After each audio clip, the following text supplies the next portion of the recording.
Good morning and welcome to the Eclectic Radical. As always, I am Chris Richards, the Eclectic Radical. With me this morning is Connor Exum of Leon Trotsky's Revolutionary Substack. How are you doing this morning, Connor? I'm great, Chris. Thanks for having me on again. It's been a I while, but it's always fun. It has. It has. The last time you were on was in January, which has been a while because usually it's about once a month, and we've both been, I guess, distracted is the best. Though you've been getting ready to run for office. I hear you finally had your campaign launch. Yes. Still haven't found that perfect party yet, so I'm Of course. independently. Well, I'm thinking unfortunately, I'm thinking the Working Families Party might be the best fit. Well, if it's set up so you could actually run as a working families candidate, that's not a bad thing. We've got some of that here in Oregon, and unlike the National Working Families Party and their need for dark money, the Oregon Working Families Party tends to not always endorse the Democrat. I'm thinking that I'm on such a small campaign, being a small town of only about Yeah. 1,700 people, that there's no dark money problem. Yeah, exactly. I just want that line on the. Well, I don't know. You do live in Ari Fleischer's hometown, so I mean, there might be some dark money issues. Oh well, you never know. There might be two guys who buy the whole city council every year. They do, but it's not dark money. It's out in the open. It's out in the open. So basically, you're saying is that small town New York is not as different from small town Tennessee as people want you to think. Oh no, or small town anywhere where your neighbor happens to have a spare $100 million in the bank account. Well, not even necessarily that much. I mean, in Tennessee, the ruling class is a local gentry that's, they're comfortably the petty bourgeois, low-level millionaire, and they may never rise above it, but they really know how to get the maximum out of their donations to city council and state representative. Oh yeah, well, I mean, we get the same thing, but we just happen to have a few major former political players. We got Ari Fleischer, yeah, and we got his buddy Josh King from the Clinton industrial industry. At least Arnie Duncan doesn't live there. He's busy helping Laureen pile jobs on the West Coast. We'd invite him for the right. I'm sure. But on a more topical intention, since we're talking about the measles, but corruption is always a perfect segue when talking about anyone in our current cabinet. How about that RFK Jr. lately? Yes, measles. Well, if you thought it was just a Southwest problem, it's not just Texas anymore, or New Mexico. They solved that. Somebody got on a plane somehow from Texas and has gone all across the country, landed in Washington, D.C., took a lovely Amtrak all the way up to Boston, and now we have a hot spot. It seems like it stretches from Texas to Boston. So from Typhoid Mary to Measles Maisie. Could be. I don't know. They haven't released the name yet. Measles Mike. Always possible. Could be Don. Measles Don. It could be our fearless. How much time has Don Jr. been spending in Texas lately? I don't know. I really suspect him. Or Elon. Elon has a factory in Texas. He might have decided to go for a visit to pretend to work for 48 hours just so employees have to stay in the factory all that time and do real work. Get kudos. Loves the kudos at the factory, Your job. Say it. You're the one, Elon. I was reasonably happy. I was reasonably happy the other day when somebody on a silly online porn site inserted Elon Musk's name in the mouth of the character who was having who was having a sexual act done to them, and immediately everybody responded with "Please don't ruin my arousal by mentioning Elon Musk," and it was just a beautiful thing to see. That is, although Elon Musk, he gives me I mean, between them, I don't know if Trump was really an RFK Jr. embracer to the same degree in the first term that he is now that he's dependent on Elon Musk's money. But Elon Musk was really embracing RFK Jr. That definitely seems to be a package deal. Mm-hmm. Because those two were friends long before Elon Musk had his amazing come to Jesus moment and showed up on the stage of Donald Trump to win it all. And I will Peter Thiel was also big into RFK. Peter Thiel is huge. Well, I mean, Peter Thiel would be huge into RFK Jr. And I'm sure, even though he's not on record to the same degree that Elon Musk and Peter Thiel are, I am sure that Dr. Patrick Soon-Shiong of LA Times ownership fame is also a big RFK Jr. fan, which would be kind of disappointing considering he's a medical doctor. But hey, he made some very weird comments recently about vaccines and the way we make them, that mirrored RFK's general problems. And that's worries me. It always worries me when these really rich guys from South Africa are talking about the anti-vax stuff, because it's like they want certain parts of the population to actually have to go through a survival of the fittest sort of gauntlet in order to prove their worthiness to work for billionaires. Yeah, well, I mean, I find a very weird dichotomy in these people's thinking, right? So you got like Peter Thiel, who's obsessed with his own mortality to such an extent. Yes, his own immortality. Well, yes, but it's his mortality that's bothering him because he hasn't quite cracked the immortality nut. So you'd think that this guy would be like shooting himself up with every vaccine he could find. You would think. But now he probably is.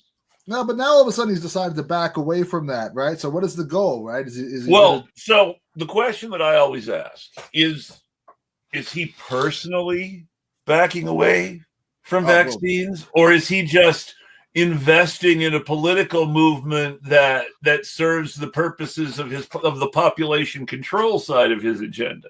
Well, that's true. That's definitely there. I mean, you can definitely see that. Because let's remember, all of RFK Jr.'s kids are vaccinated because the mother insisted. She still divorced him in the end, but she insisted his kids be vaccinated. Well, now, I mean, she divorced him because he had like affairs and then told her it was his fault. It was her fault for making him feel bad about himself. Yes, that was a big part of the divorce. There was also the fact that and he might have been abusive. Started telling other people not to vaccinate their kids, which really bothered her. Well, there's also some question of like psychological abuse going on for years, that he might be some kind of strange, like psychological abuser that's like always trying to tell people that they're not. So, I mean, he's already been psychologically abusing me for as long as I've known him, and I haven't known him that long. Oh, but I mean, so even before, so RFK Jr., I want to talk about the Kennedy family a little and how it relates to measles, because, of course, Joe Sr. really liked Hitler. And Joe Sr. was kind of mutedly hostile to the sort of the post-World War II public vaccination programs, where they basically did everything they could to vaccinate anybody who wanted to be vaccinated, under the basic idea that, our society will be better if everyone's not sick all the time and if people aren't disabled in their childhood by totally preventable diseases. My parents, who were both early boomers, born, my wife, my mom was born just after World War II, and my dad was born just before the end of World War II. And so, of course, because of when they were born, their parents got them vaccinated as soon as all the vaccines became available.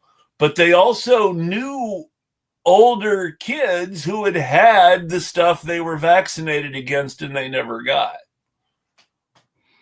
And so my parents had an understanding that because they knew so many people who had been disabled by things like measles or scarlet fever or polio, that they were going to vaccinate their kids to, maximize their kids' chances of living as healthy a life as possible for as many years as possible. Because, hey, the longer you live without before finally becoming disabled, as everyone eventually does, the more likely that you'll survive, that you'll have a decent quality of life when you finally become disabled. And, we make it very hard for people who don't get enough years in to have a money in the bank before they can't work anymore. My parents understood all that stuff, so they made sure we got vaccinated. They really appreciated the fact that they didn't get things like measles and polio.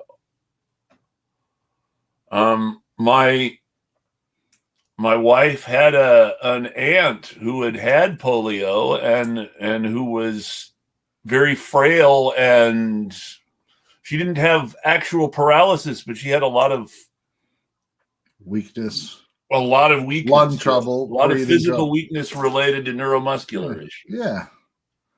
Well, I mean, that was it, right? I mean, they all grew up with that. They grew up with, yes, and their parents faced typhus, cholera, and all of those fantastic diseases that we learned.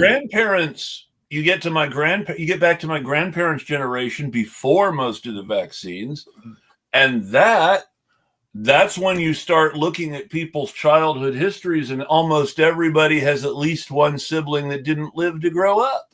That's right. I mean, yellow fever. They used to be normal. I mean, one of the reasons that our average lifespan has gone up is kids used to die more. Mm-hmm. And one of the reasons that our average lifespan is going down again is because we are removing the safety controls that have prevented kids from dying as much as they used to. And so more kids are dying again. Right. I mean, we're seeing it all over. We're seeing an attack on public health across the board. And it doesn't make much sense. And when RFK Jr. says something like, oh, yeah, it's normal for there to be measles outbreaks. It's normal for people to occasionally die of measles. Minimizing the whole thing, like we shouldn't worry that there's an outbreak in Texas. We shouldn't feel bad that a kid has died. This is all normal stuff. We should just, go about our business as usual. Yeah, this is normal if you're living in 1930s America, right? I mean, we had measles completely eradicated by like 1990. Yeah. And we've taken like a 30-year step back and said, oh, well, maybe that wasn't a good idea. I mean, who says that? I mean, it's gotten to the point where, of all people, I saw this about a year and a half back now, and it shocked me when I saw it, but I'll never forget it. Jenny McCarthy was like, I wish I had gotten my kids vaccinated. I'm making sure that I'm vaccinated and that my kids are vaccinated now.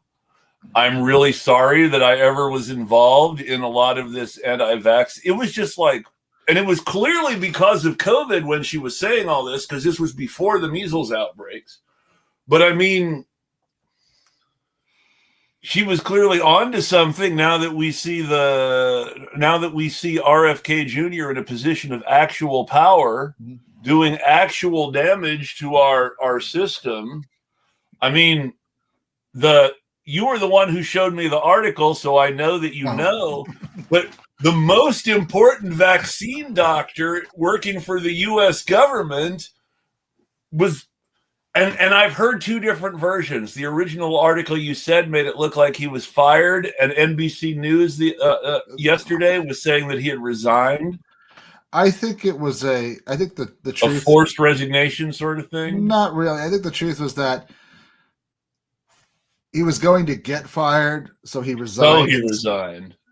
And personally, I would let him fire me because I'd say, look, I was there fighting to the end of the day, and I was never going to say to this guy that vaccines cause autism or any other But our most qualified and experienced vaccine doctor no longer has his job because RFK Jr. didn't like him or vaccines. True. Yeah, but I think there's more to it than just not liking vaccines. I mean, how many doctors have you seen come online?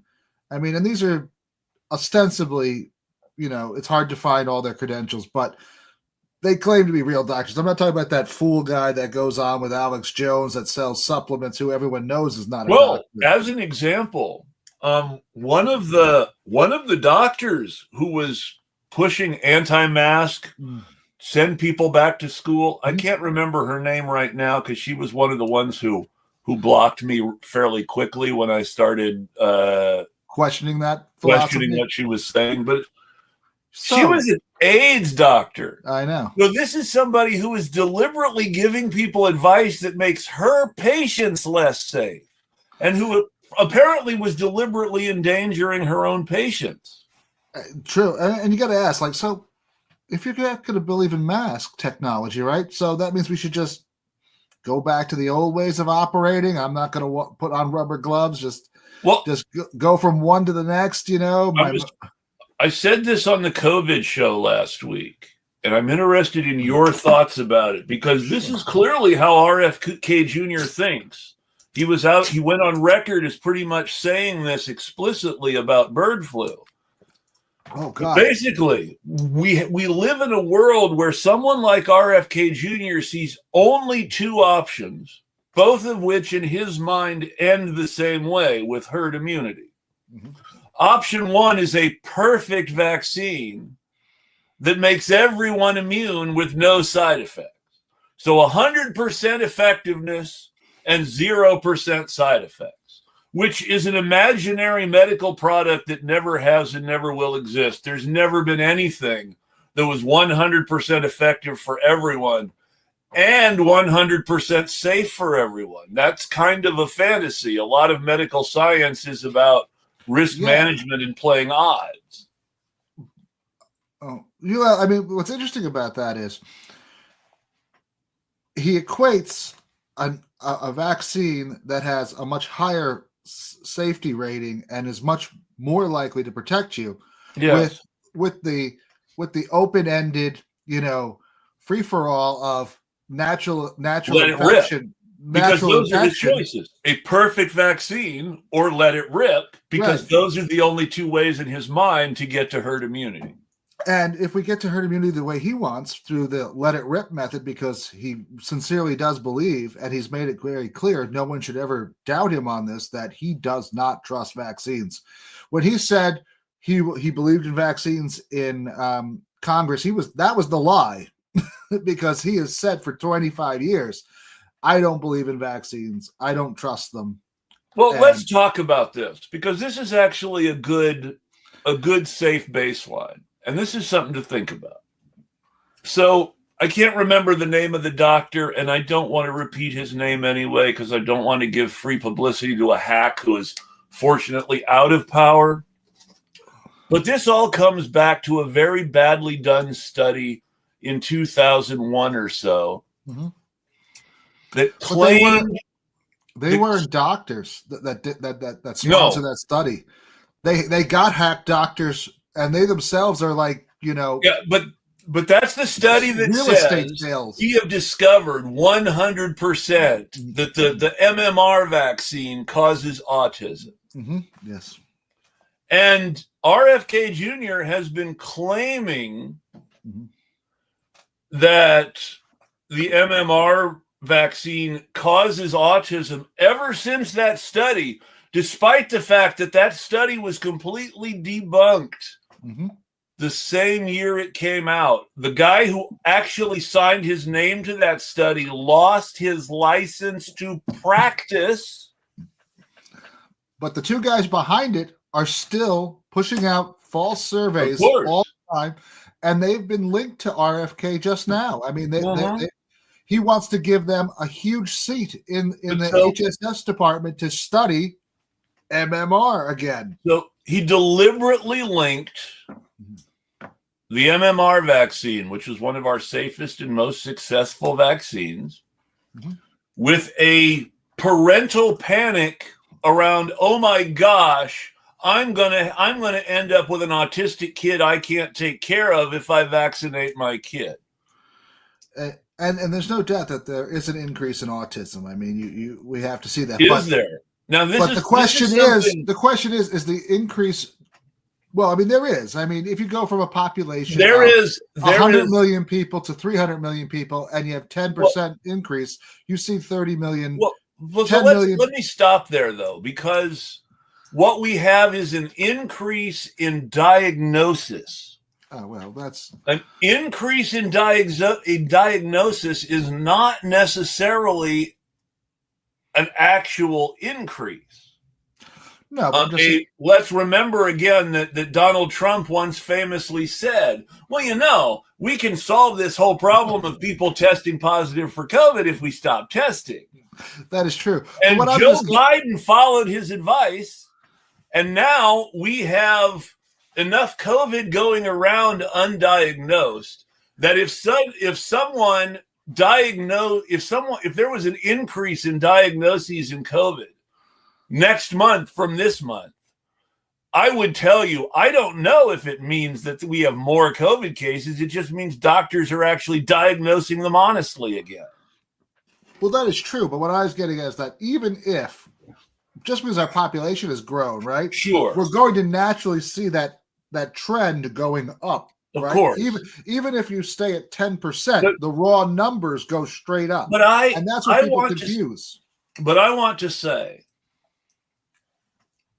because I feel very strongly about a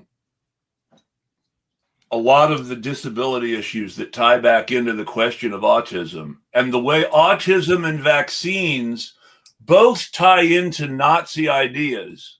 Because I'm going to go ahead and remind everyone of something else RFK Jr. said. Thank you. Another Trotsky.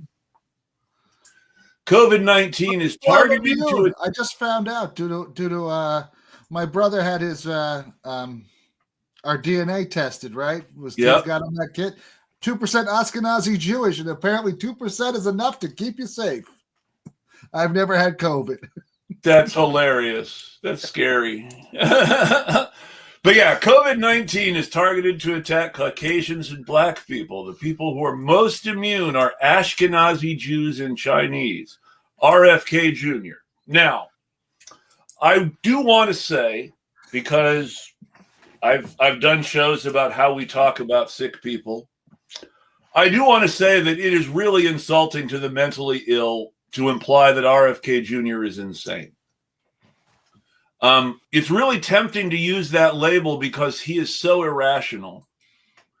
But I want to point out that mentally ill people are completely rational within the context of their mental illness and only seem irrational because we do not understand the context of their mental illness.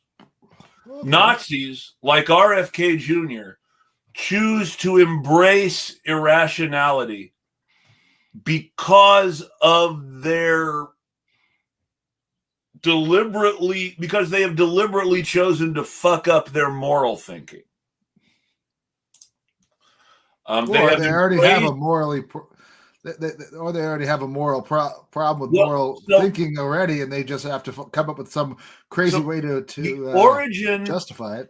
The origin of Nazism is in what was called romantic nationalism, which is actually tremendously important to liberalism, which is a whole nother scary subject. But the romantic period was the idea where poets were saying that sentiment and emotion were more important than rational thought. Mm-hmm. And Byron and Shelley and and Blake, other poets of the Romantic movement, embraced irrational sentiment over rational pragmatism as a moral choice, as they said, but really because it felt good. And what you have with RFK Jr. Yes. What you have with RFK Jr., and you look at RFK Jr., you can see the same kind of personal history as famous Nazis in the 1920s and 1930s before they came to power in the 1940s. You have a failed member of a prominent family who embraces counterculture and drug use after not being successful in the family business of politics and law. Well, I mean, ironically, he did get eventually successful in law. I mean, his law firm is now has been milking the anti-vax world. But when we talk about his success at law, though, his success at law came after failing the bar the first time. Oh yeah. After being appointed a U.S. attorney and then having his appointment vacated because his drug use became public. Mm-hmm. And after failing to do well within the family-approved legal structure. We got to really wonder, though, right? So when he was running with his uncle in 1980, right? I mean, that was one of the big things that they were running on was government health care, right? And now he's actually finally in government health care, and he hates it, and he wants to kill it. Well, that's the whole thing, is that RFK Jr.'s embrace of the anti-vax agenda was the embrace of a general anti-public health and anti-government health care agenda. I mean, which is silly when you think about it, because, the United States has been providing some form of socialized medicine to at least some Americans since Thomas Jefferson. Mm-hmm.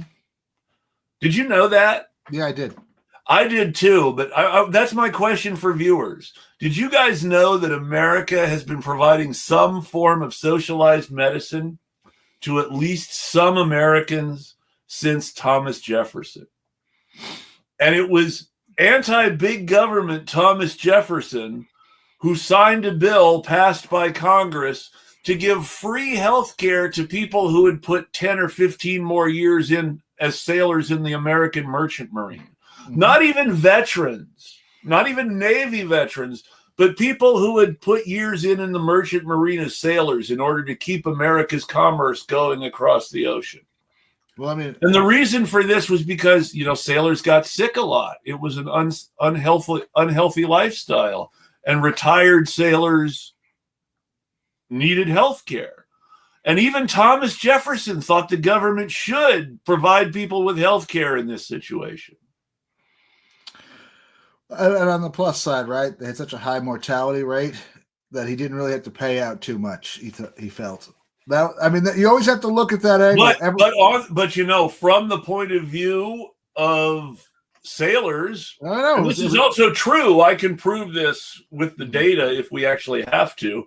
That mortality rate went down, especially when you compared the United States to other countries that didn't have that same program at the time. So there's another fun fact for you. The United States beat Europe to socialized medicine. That's true, in that limited aspect. I mean, but what RFK is doing now is a total assault on public health. He wants to remove vaccines. I mean, he's literally talking about removing vaccine schedules from schools again. I mean, he said in Congress, no, I wouldn't touch that. But now all of a sudden he is. He fired something like 10,000 full-time employees from the NIA. And you can say all you want, this is on the foreign policy side. But no, the Health and Human Services Secretary has a huge say in this too. RFK Jr. was in the room when they made the decision to end the vaccine program by USAID. Yeah. And I just want to point out, you can attack USAID for all sorts of things. But the vaccine program is like, if there's anything that's 100% good that USAID does, it's the vaccine program. I would say there was two programs that were mostly good. The vaccine was one. The other one was when they were feeding hungry people. Because it's kind of hard to go bad. So the food aid is complicated. The USAID food aid is complicated. Did you know that in Uganda, USAID food aid workers leveraged food aid to specific groups to help pass the Kill the Gays bill in the Ugandan legislature. I know, but I'm just saying. But in large, right? The food had been actually giving food to hungry people is always good. Had been one of our better programs. The way that USAID has manipulated that program is not always good, but actually feeding the hungry is always. We've done it with good. the vaccines too. We've pushed vaccines more towards groups that support us than don't. That's true. Again, and we were actually pushing anti-vax conspiracy theories in Asia in order to undermine Chinese vaccines as part of a Biden era foreign policy initiative. I mean, that's what happens when you take charity and you turn it into a soft power operation. It always corrupts a lot of the good that you're trying that and you of course that's the doing. problem with both philanthropy and the NGO model is that charity always becomes somebody's soft power project. Oh yeah, I mean it's. I've always called it the philanthropy trap, right? I mean, you get stuck in it. They want to make sure that people know who gave them the handout, right? And that's so then you don't say, "Oh, well, Coca-Cola, they're not all bad." Well, we're getting back to the era of Charles Dickens, where a genuinely charitable Christian is still a better person than the very best pseudo pro-welfare state liberal. Oh, sure. And it's scary. This is a great question. I love this question because Cuba has been helping countries in Africa vaccinate people with almost no strings attached since almost since Castro took power. Obviously, they had to build up some capacity first. But from the moment they had the capacity to do so, Cuba has been exporting vaccines and doctors all over the world. Cuba exports doctors. I hesitate to say this because it's so difficult to do, but Cuba exports doctors on the same scale that the U.S. exports weapons. What's interesting about Cuba is that if you listen to our propaganda about them, right, you would believe that Cuba is not progressed past 1958 when Batista was overthrown and they had that little military junta for a while, and then finally Castro gets in around 60, right? I mean, but even that little military junta was genuinely more progressive than Batista. I want to know. True, but I'm just saying that. But in American minds, right? I mean, we still think that oh, look, they're driving around in 1950s Packards, right? Well, it turns out that maybe they're just really good at recycling, right? I mean, and who cares, right? I mean, it works. On that note, then they spent all the money on getting more doctors trained in like the last 20 years than almost any other country in the Northern Hemisphere.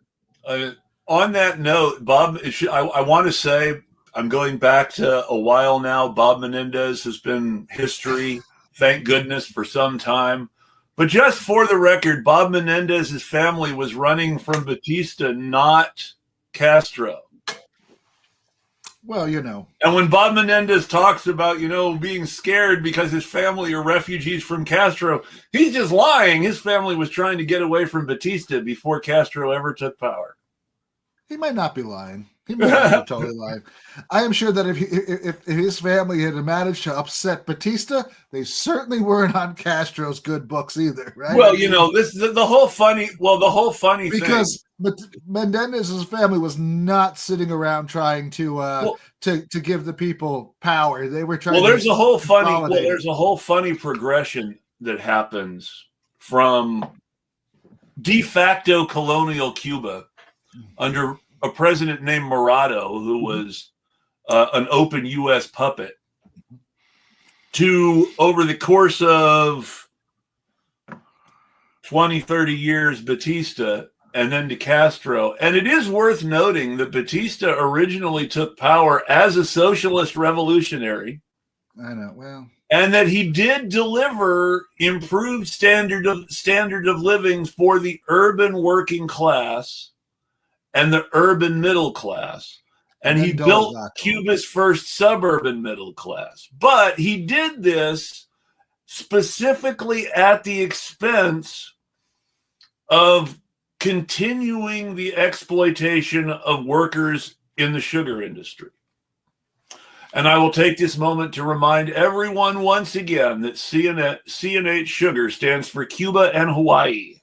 Mm-hmm. So that digression aside. But what we were saying is true. I mean, but if you get this picture in America of Cuba as this backward nation, yes, and they've been turning out doctors with an amazing regularity. Not only are they not backward, not only is Cuba not backward, mm-hmm. but in a sense of genuinely, if you have any sort of theory of historical progression, then Cuba is the only genuinely progressive nation in the world. And they've been that way for a while, at least since Castro. And even Castro was clearly progressive in the sense that you can see the progression with the times and the changes in culture in his own behavior. And the moment where he comes out and says, here are the things I did wrong. I'm going to do better from now on, and everybody else needs to do better in the future because this is important shit and I messed up. I mean, but what I was getting at is that the doctors are turning out. I mean, they created their own vaccine with almost no international help. Lest everybody forget. In about a year. Lest everybody forget, because nobody talks about it anymore. It was in the news for a while. It's been quietly scraped under the rug. The amount of help they gave to Spain and Italy.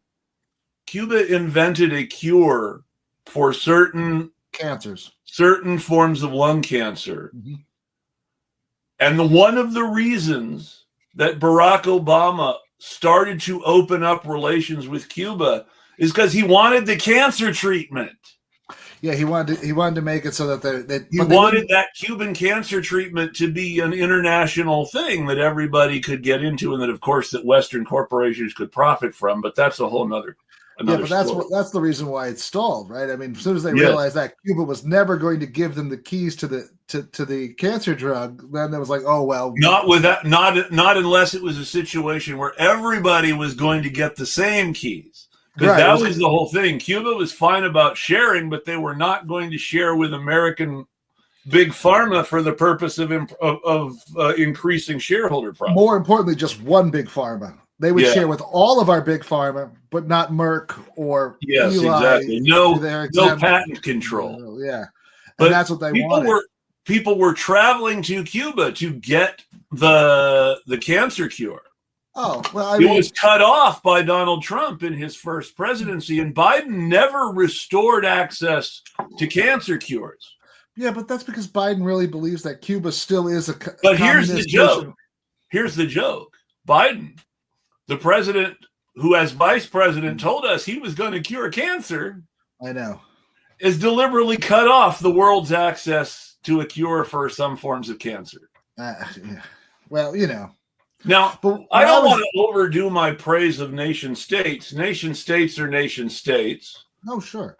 But Cuba, I mean, heck, this is still my pinned tweet on Twitter. It's still a big deal. Cuba reformed their family law so that if a kid says he's being abused and the evidence supports him, then the kid chooses who he wants to live with because it's the kid's right not to be abused. Right. I mean, there's a whole lot of, Cuba's done a lot of good things, right? I mean, you can't deny it. I think that. But I want to stress that Cuba's family law makes it up to the at-risk kid. That's where they want to go and what they want to do, not some theory of parental ownership. That's important.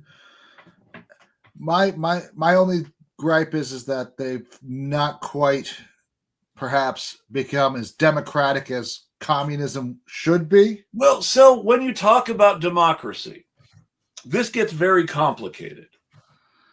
So on the one hand, the Communist Party has a pretty good grip on the high levels of power. On the other hand, most members of the actual elected government are not registered members of the Communist Party. They're all independents. I know. The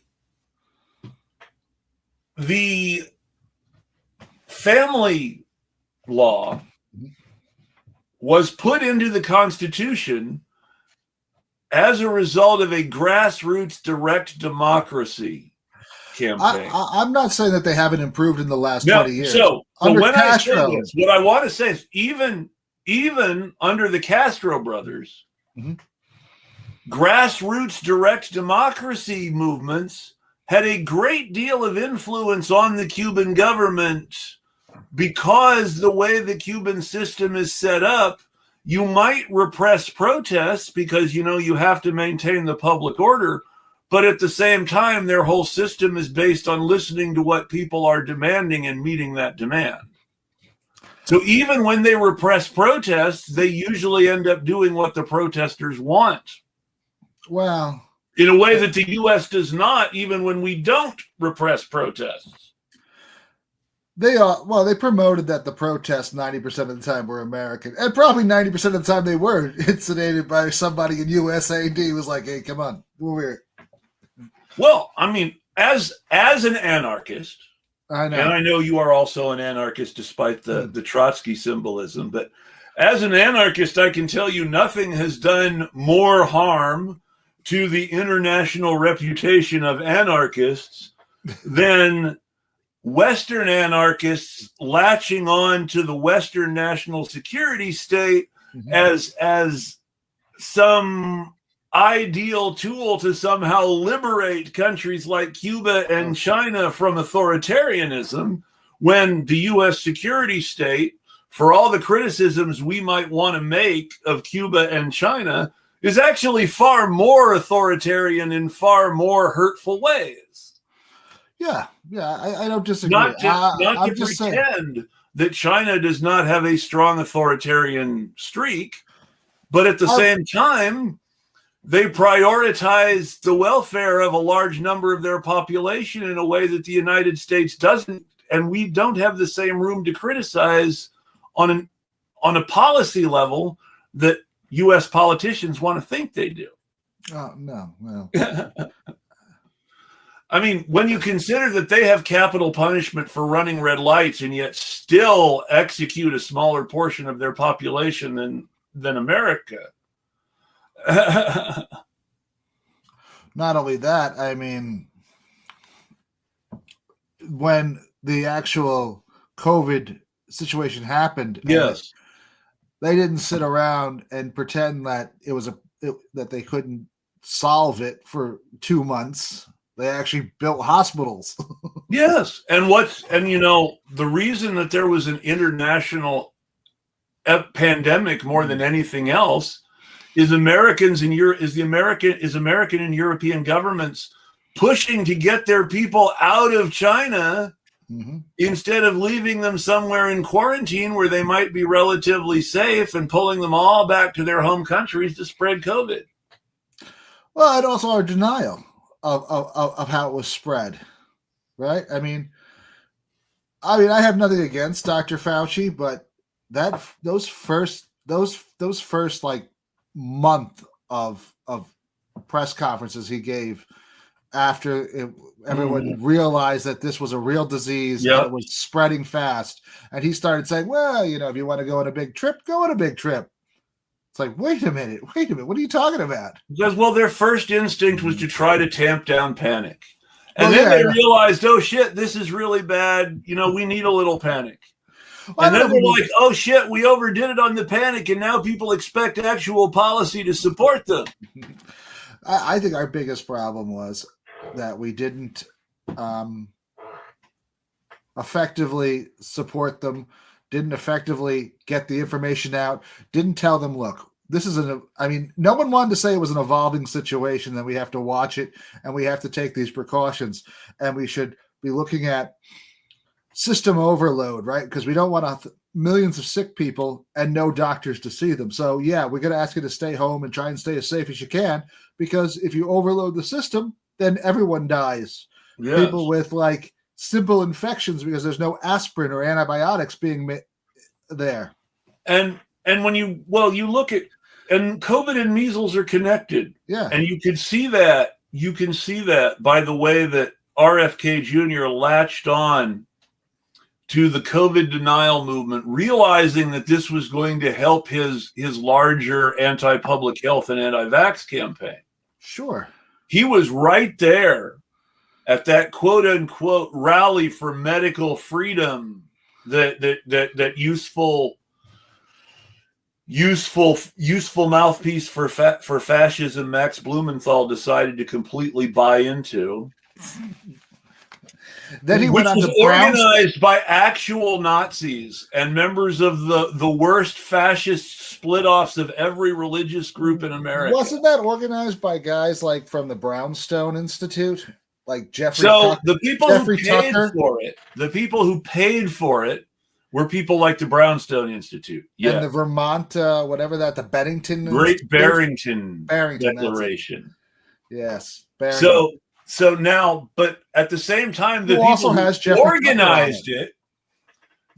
organized it were the same people who organized the January 6th attack. I know. Which, ironically, Blumenthal is absolutely against the January 6th attack to a certain degree, but at the same time, Blumenthal has stood up for January 6th attackers as being oppressed by the government.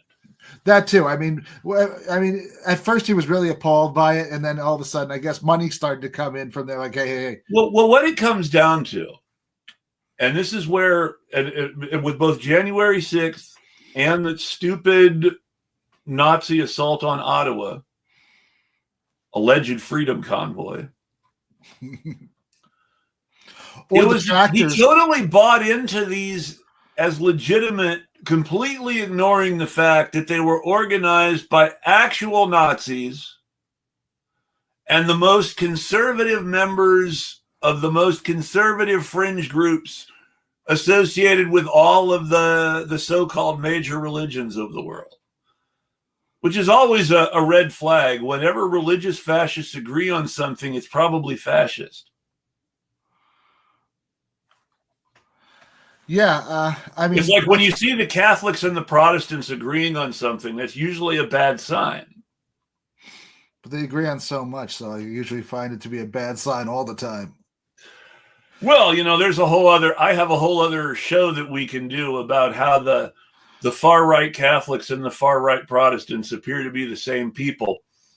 And we even have, at least in one case, a fairly major grifter / activist who is a practicing Catholic but graduated from a Protestant seminary. Who's that? Oh, that is the fellow who managed to be friends with everybody from Cornel West to Corey DeAngelo to support his alternative college admissions test. Yeah, he's a strange guy, the head of that. I noticed that Corey DeAngelis has been removed from their academic advisory board as a result of his gay porn star scandal. Which is a shame, because it really blows their whole cohesion out of the water. And also, it's kind of hypocritical. Yeah. I mean, Plato wrote a whole book about the joys of underage gay love. And that's the thing. Corey DeAngelis hasn't. I mean, he probably is related to inappropriate stuff. He's just from that part of the Libertarian Party. I don't want to minimize, but I also want to note that he hasn't been caught at anything like that. The scandal was his career as a gay porn star in fairly mainstream gay porn. But my point is that it's just that's part of the classical part, right? I mean, of course, Plato literally wrote about this. Yes, Plato did. That's literally part of the classical education. Well, the Spartan system. Yeah. The Spartan system that Plato admired regularized that sort of relationship between adult men and teenage men as a normal part of male sexual development. Right. And, I'm just saying that gay love was considered the pure love in the ancient period. In Mary Stuart's famous book, I'm sorry, Mary Renault. Mm-hmm. Mary Renault's famous book, The Last of the Wine. The gay protagonist's wife mm-hmm. tells him that he should keep seeing his gay lover even though they're married because she believes he's a good moral influence on him. Right. I have to say, the class, it just seems to go against all the classical understanding of what that period was about. It's noted that in said classic, The Last of the Wine, mm-hmm. that part of the reason that he has a gay lover in the first place is because when he became a certain age, his father said to him, all right, you should start learning about sex, but you're not ready to be trusted with women yet, so you need to find yourself a guy. There's the father-son talk you never had on Family Ties or Growing Pains. Well, I'm not saying that we should copy that culture. No, I'm not, but I'm just saying. But these people keep on talking about that culture, right? That's the purity of Western culture. That's the classic. Yes, that is the classical education. But of course, remember that while they approve of Plato and Aristotle's academic ideas, you also have to remember that they strongly disapprove.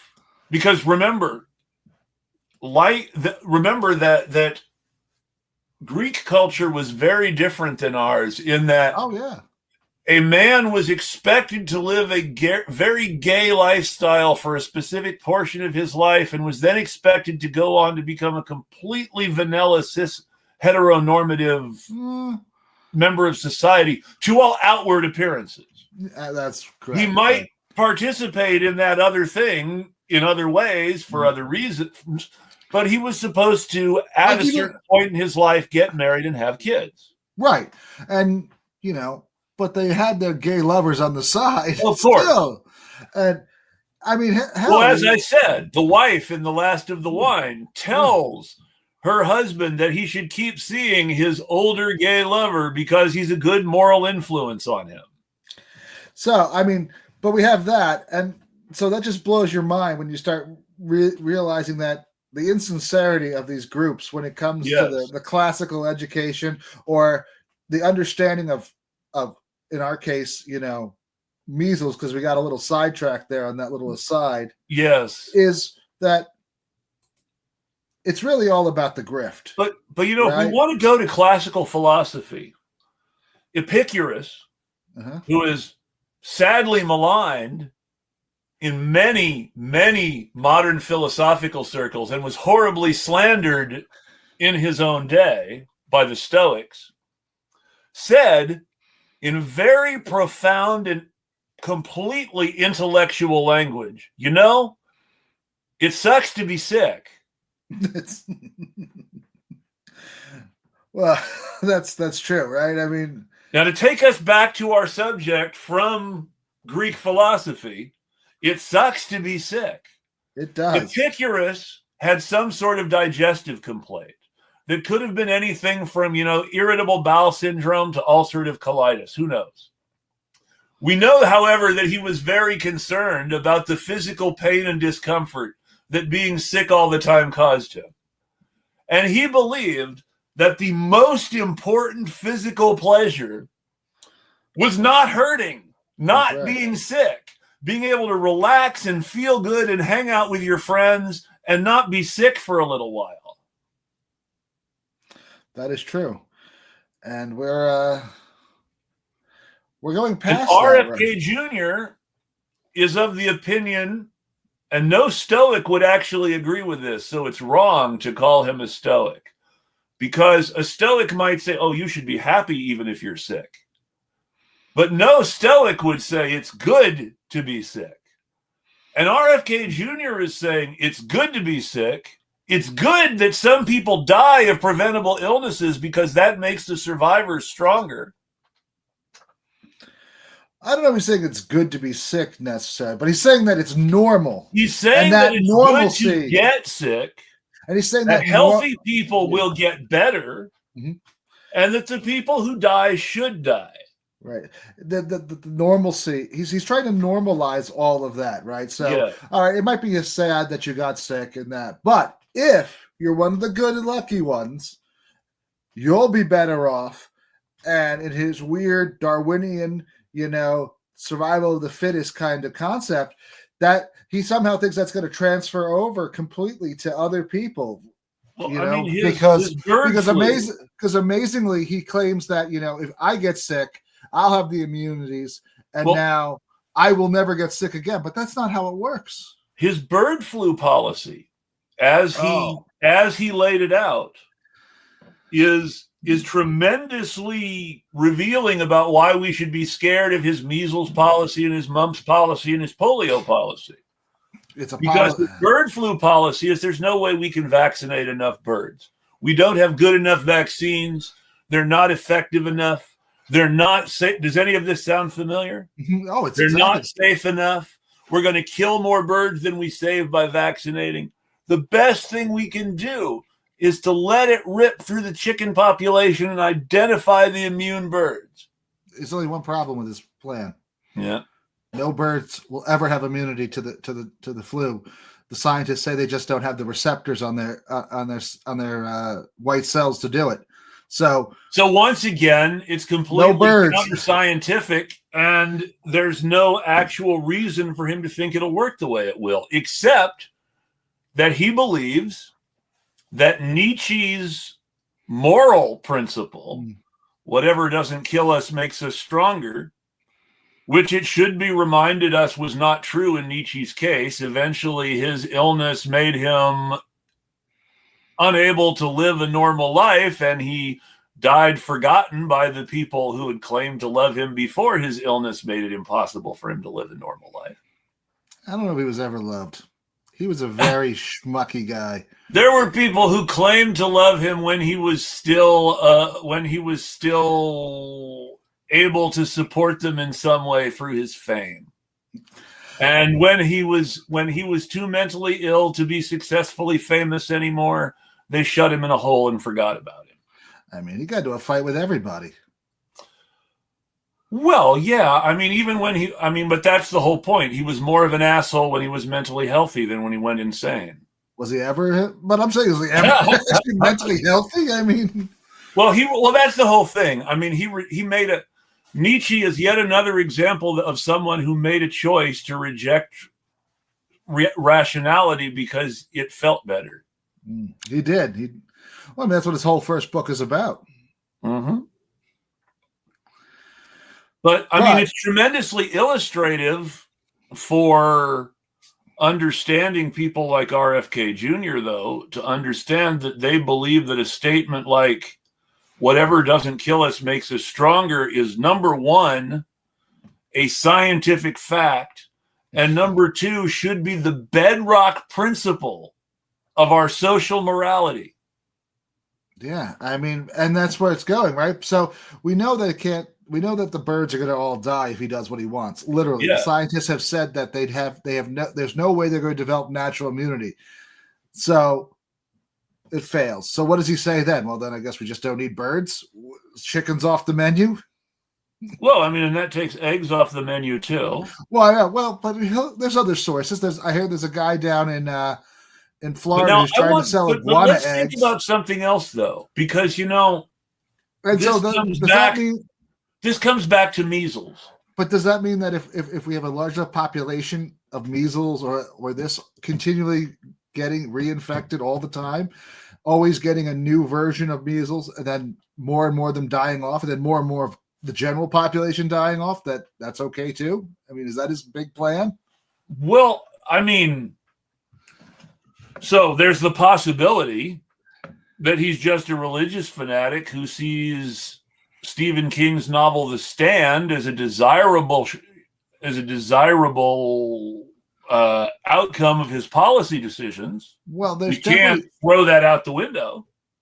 there's definitely some in the Christian nationalist group that really want to see plagues. Well, being I mean, pushed. and that's really the thing, is that one of the reasons you see such anti-vax sentiments in the Christian nationalist community is how can you have pestilences if everyone is vaccinated? And the Bible says pestilence, damn it. That's right. And they want to accelerate the end of the days. So Yes. they just said that COVID didn't kill off more people than they could have claimed was one of the horsemen. Well, I mean, and this is the thing, processed foods and vaccines are worse for us than parasites and preventable diseases. He's against pasteurizing milk.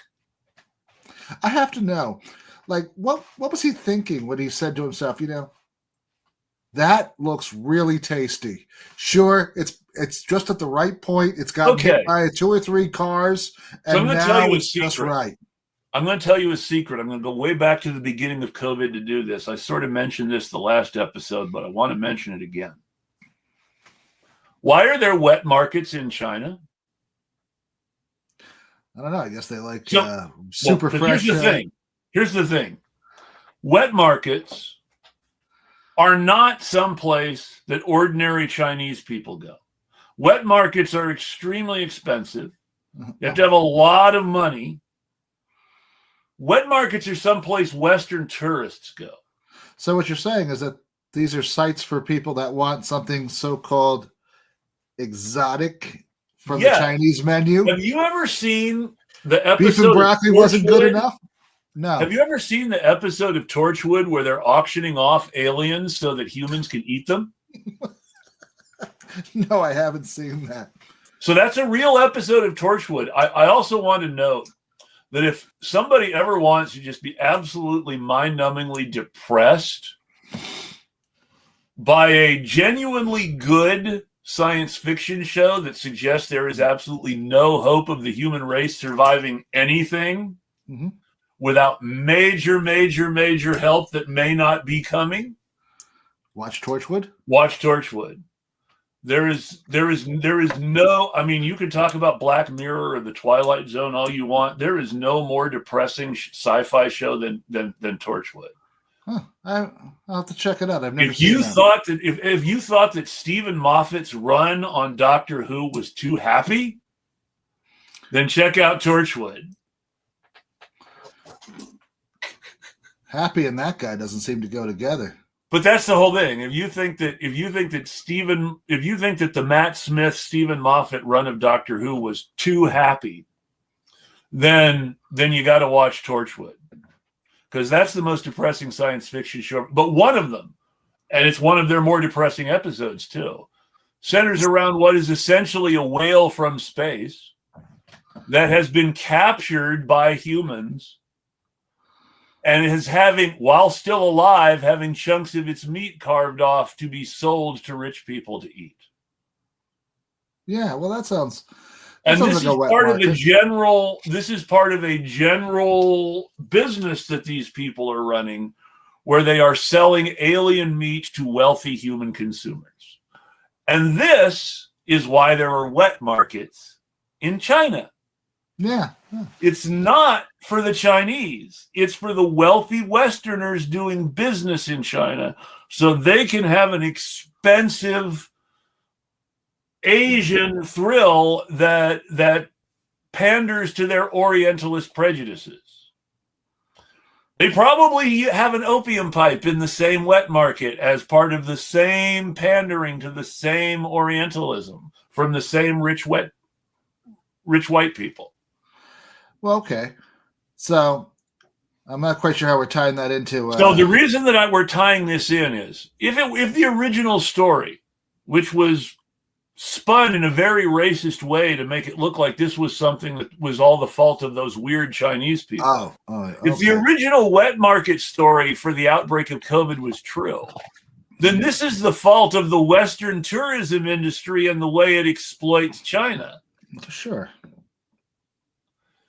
And then that becomes COVID. COVID becomes an excuse for every kind of anti-public health nut in America to buy in to the political system again. And the Republican Party openly becomes, because, hey, it fits perfectly with their whole deregulation scheme already. Oh, it The does. Republican Party immediately becomes the let everybody die of preventable illness party. And And yet the Democrats have no moral standing to criticize it because of Joe Biden's decision to follow the Republican, well, let's deny it and pretend it goes away, COVID strategy. Mm-hmm. But don't you think that has to do with the fact that, you know, for the last 40 years, the Republican Party has been slowly co-opted into the libertarian fold? I mean, well, even more than, so the Republican Party has become openly libertarian, and by openly libertarian, I mean the Nazis of the Mont Pelerin Society, who were founded to fight communism by any means necessary. Yeah, and the John Birch Society, all those I people. mentioned the Mont Pelerin Society because they have an intellectual cachet that the John Birch Society doesn't, But and the that John lots Birch, of supposedly smart people, yes, even liberals who should know better, talk about Hayek and von Mises as if they were somehow serious thinkers. They were serious, I guess. But what I'm getting at is Hayek was a serious fantasist, I guess. Von Mises was not a serious thinker. He was someone who believed he had envisioned the perfect closed system and wrote about it. Sure. What I was getting at is that with the John Birch Society particularly, is that that's where they were very big on the conspiracy theories, right? I mean, the John Birch Society has been involved in the anti-vax stuff now. Who was Jackson Hinkle, though he is not, though the attack on public health isn't what he is most involved with now. Jackson Hinkle was big in all the anti-vax COVID denial. And Jackson Hinkle, of course, was also sponsored. I don't know if he's still listed as a partner or not, but Jackson Hinkle was sponsored by Birch Gold, which is the John Birch Society's conspiracy theory gold fund. That's right. That's how they get all your money to pay for their mailers. Buy our gold. We'll put it in our vault. You'll have it at the end of time. And Kim Iverson was also listed on Birch Gold's website for a while. She also bought into the COVID denial and conspiracy theories and anti-vax bullshit. Yeah. She was big on RFK Jr. for a while. I think she still is. She might still be. She's still a Trumper, so she might still be big on RFK Jr. Well, she did come out recently and say that she got lied to by Trump, so there might be some, but who knows? But my question is this, right? So you have all this. They've co-opted that underpinning of conspiracy, right? Yep. With the John Birch Society, who literally did have a conspiracy in the 50s about fluoridation being linked to communism. And now we see Utah removing fluoridation. And the John Birch Society actively spread conspiracy theories about the polio vaccine. Right. They did that too. All that. And we're seeing that all come in. And they've become, everyone thought they had died, but they had just gone so far underground that they just, didn't they lost their direct mainstream influence, but they discovered independent media and podcasting. That's right. And they made a decision to invest in these alt-left but really alt-right figures like Kim Iverson, Jimmy Dore, Jackson Hinkle. I think what they really found were not just alt-left, but they found the most grifter of the alt-left group, right? The ones that were really only in it for the money. Opportunists who would really be in to grab onto anything that they could make sound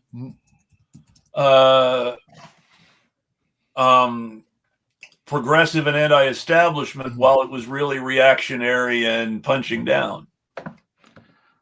I mean, the big moment for me, and there's lots of stuff where you could say Jimmy Dore was wrong, but the big moment for me that totally exposed him as not having any consistent progressive values was when he sided with corrupt Chicago Mayor Lori Lightfoot against the Chicago Teachers Union Oh, because he thought it was ridiculous to meet teachers' concerns about student and teacher safety when forcing kids back to school because, the Omicron cold is so minor.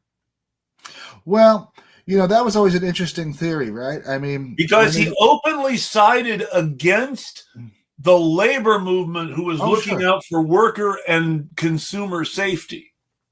But even so, I mean, what makes it so interesting to me is the short-sightedness, right? Once again, you see that idea that, you know what, all right, you're just going to have to deal with the disease, right? And it doesn't matter how many people get sick. But that's exactly what makes every disease more deadly, right? When you fill up a whole hospital room with people with rather minor things, it makes it very hard for you to get to the very major things if they're using up all the resources, right? If everyone's on a heart monitor. Let me find it here, because this is something I actually want to talk about. Mm-hmm. It's fascinating, right? If you look at that. Yeah, so one of the reasons, and this is like Spanish flu. Mm-hmm. Most people don't think about this now. Before Spanish flu, there was German measles. That's right. But did you know that Spanish flu probably should be called like St. Louis flu? No, St. Louis. In the U.S., St. Louis flu, definitely. I read a modern guy who tracked it back and said, yeah, it probably started in some location in St. Louis. That's ironic, because as a swine flu. St. Louis was the city that ended all their quarantine policies a year early, so they could have a big 4th of July party.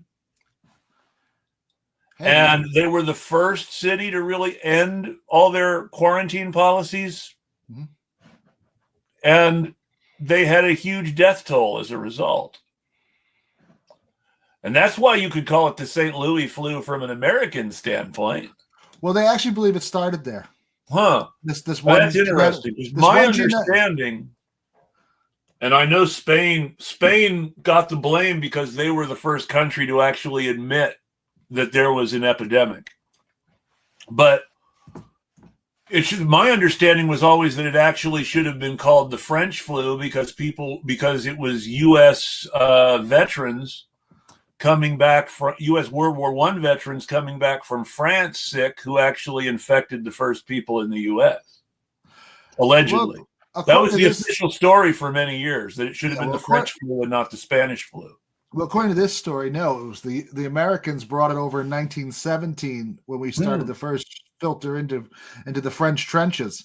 And that's why they thought it started in France. And that's interesting. That's very interesting. So it should be, but we'll never call it the St. Louis barbecue flu. But the German measles, which ironically was actually a scarlet fever outbreak, the R in MMR, rubella, aka scarlet fever. But the German measles happened, I think it was the turn of the century, 1900s, 1890s, something like that. Let me look again.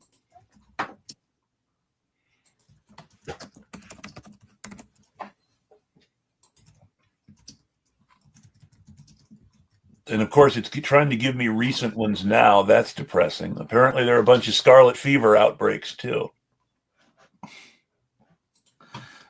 Kind of stands to reason that if the vaccine does all of those and you stop it, you're going to get all of those back in spades, right? I've always wanted a good case of those fine measles. What is it? MMR. The MMR. Mumps, measles, mumps, rubella. Measles, mumps, rubella. Yes. Rubella being the scientific name for scarlet fever / German measles. Yeah, so I mean, we have it all over, and we have this absolute disregard, it seems, for intellectual discourse right now on these topics. And we have a market for grifting miracle cures that makes the situation worse. I mean, one of the big problems they've been having down there in Texas is vitamin A poisoning, because parents who haven't vaccinated their kids have been giving them vitamin A either to prevent or treat the measles because of things said by that asshole who Trump made Health and Human Services Secretary. And for those who don't know, vitamin A is not water soluble, so the more It is you fat take, soluble. It the builds more up in your body. It will not actually leave your body until you exercise and burn the fat. Well, no, I'll put it another way because I don't want to get too exercise centric. You will not leave your body until the fat is burned as energy, at which point it is consumed by your other cells. And you consume fat at a much slower rate normally than you do water or other. Well, and that's proteins. the thing, is that ultimately, instead of being dealt with by the next time you pee, which is what happens with water soluble vitamins like vitamin C, you just get rid of it, expel the excess the next time you pee. You actually have to go through the whole process of assimilating the nutrient and consuming the fat cells and sweating the chemicals out. So it's a very different metabolic process than just peeing out the excess. Which could take months. Months, yes.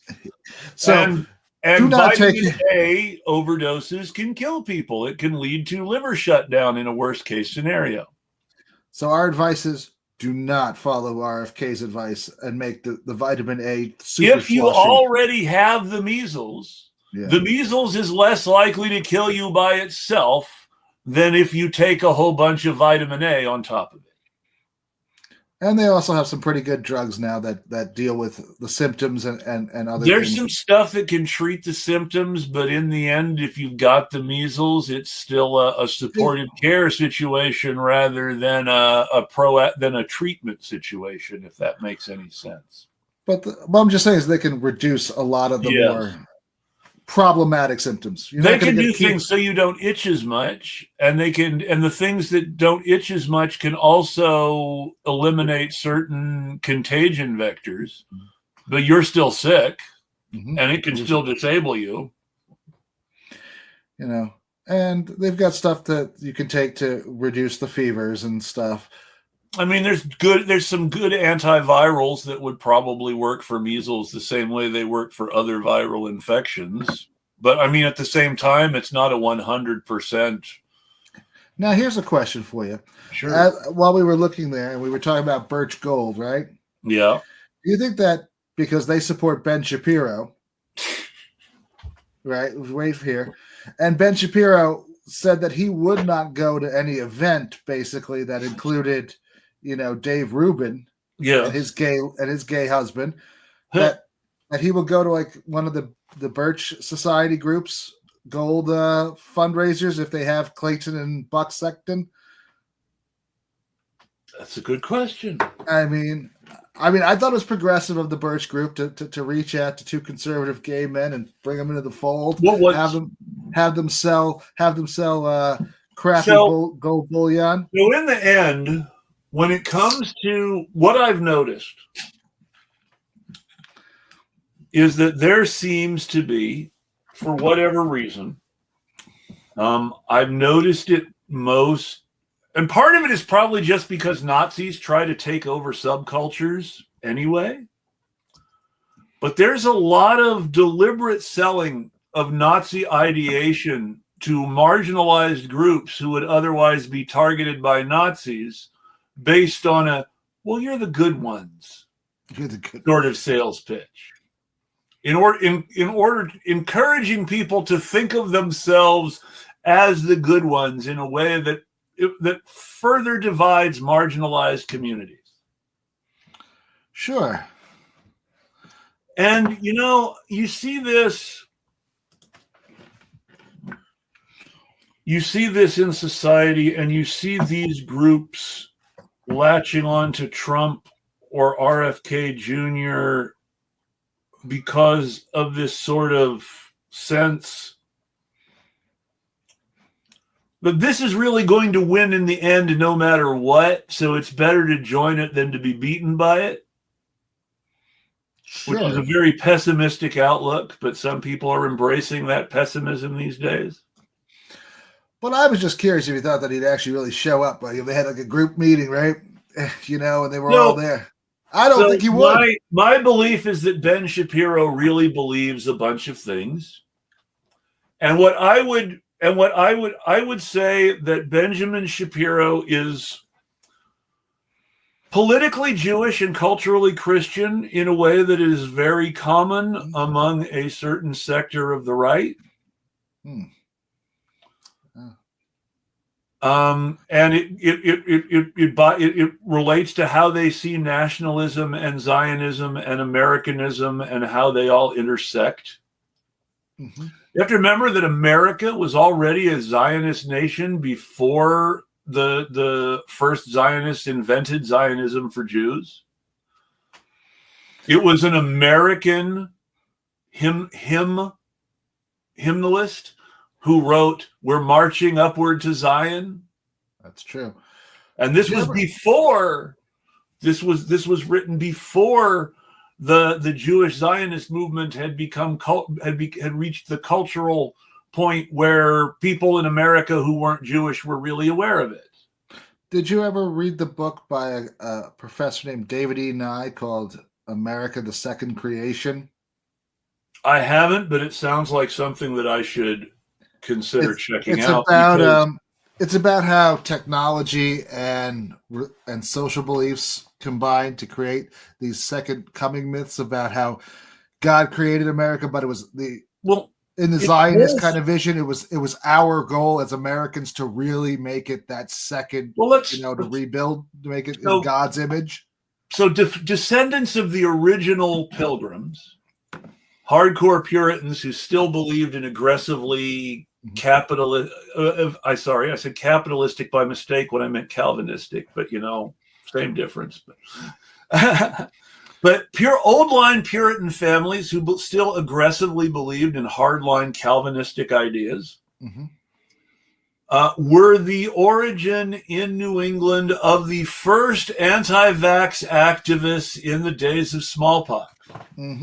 Now, who are the Puritans? Well, the Puritans who settled New England, the Pilgrims of Plymouth Rock, were second and third and fourth generation English. What's the word I'm looking for? It's the fancy word for people from one country who live in another. Transplants, immigrants? No. They were fancy word that's used for Americans who live in expatriates. Expatriate, yes, that's the word I'm looking for. Yeah, they were. They were all the ones that got kicked out because even they were too annoying. They were expatriate Englishmen who had moved to the Netherlands when Cromwell took over the British government because they thought Oliver Cromwell was too socially progressive. That's right. He allowed dancing and he didn't. That's the thing is that he outlawed the theater and he outlawed these public balls, but he still allowed people to hold private dances for their friends. Well, that was just too much. And church bells, right? I mean, the guy who wrote Pilgrim's Progress, John. They were against church bells. They were against singing in church. Yes. The guy literally gets thrown in jail because he rang the church bells too much. He had this thing for church bells, apparently. Hey, that's Puritans for you. And now, it's important to understand too that Milton, who gave us our wonderful tragic rendition of Satan as a guy who just isn't understood. Yeah. But Milton was a hardcore Puritan who very much approved of the Cromwell government, and Satan was his criticism of Charles II. Yep. Another very misunderstood guy.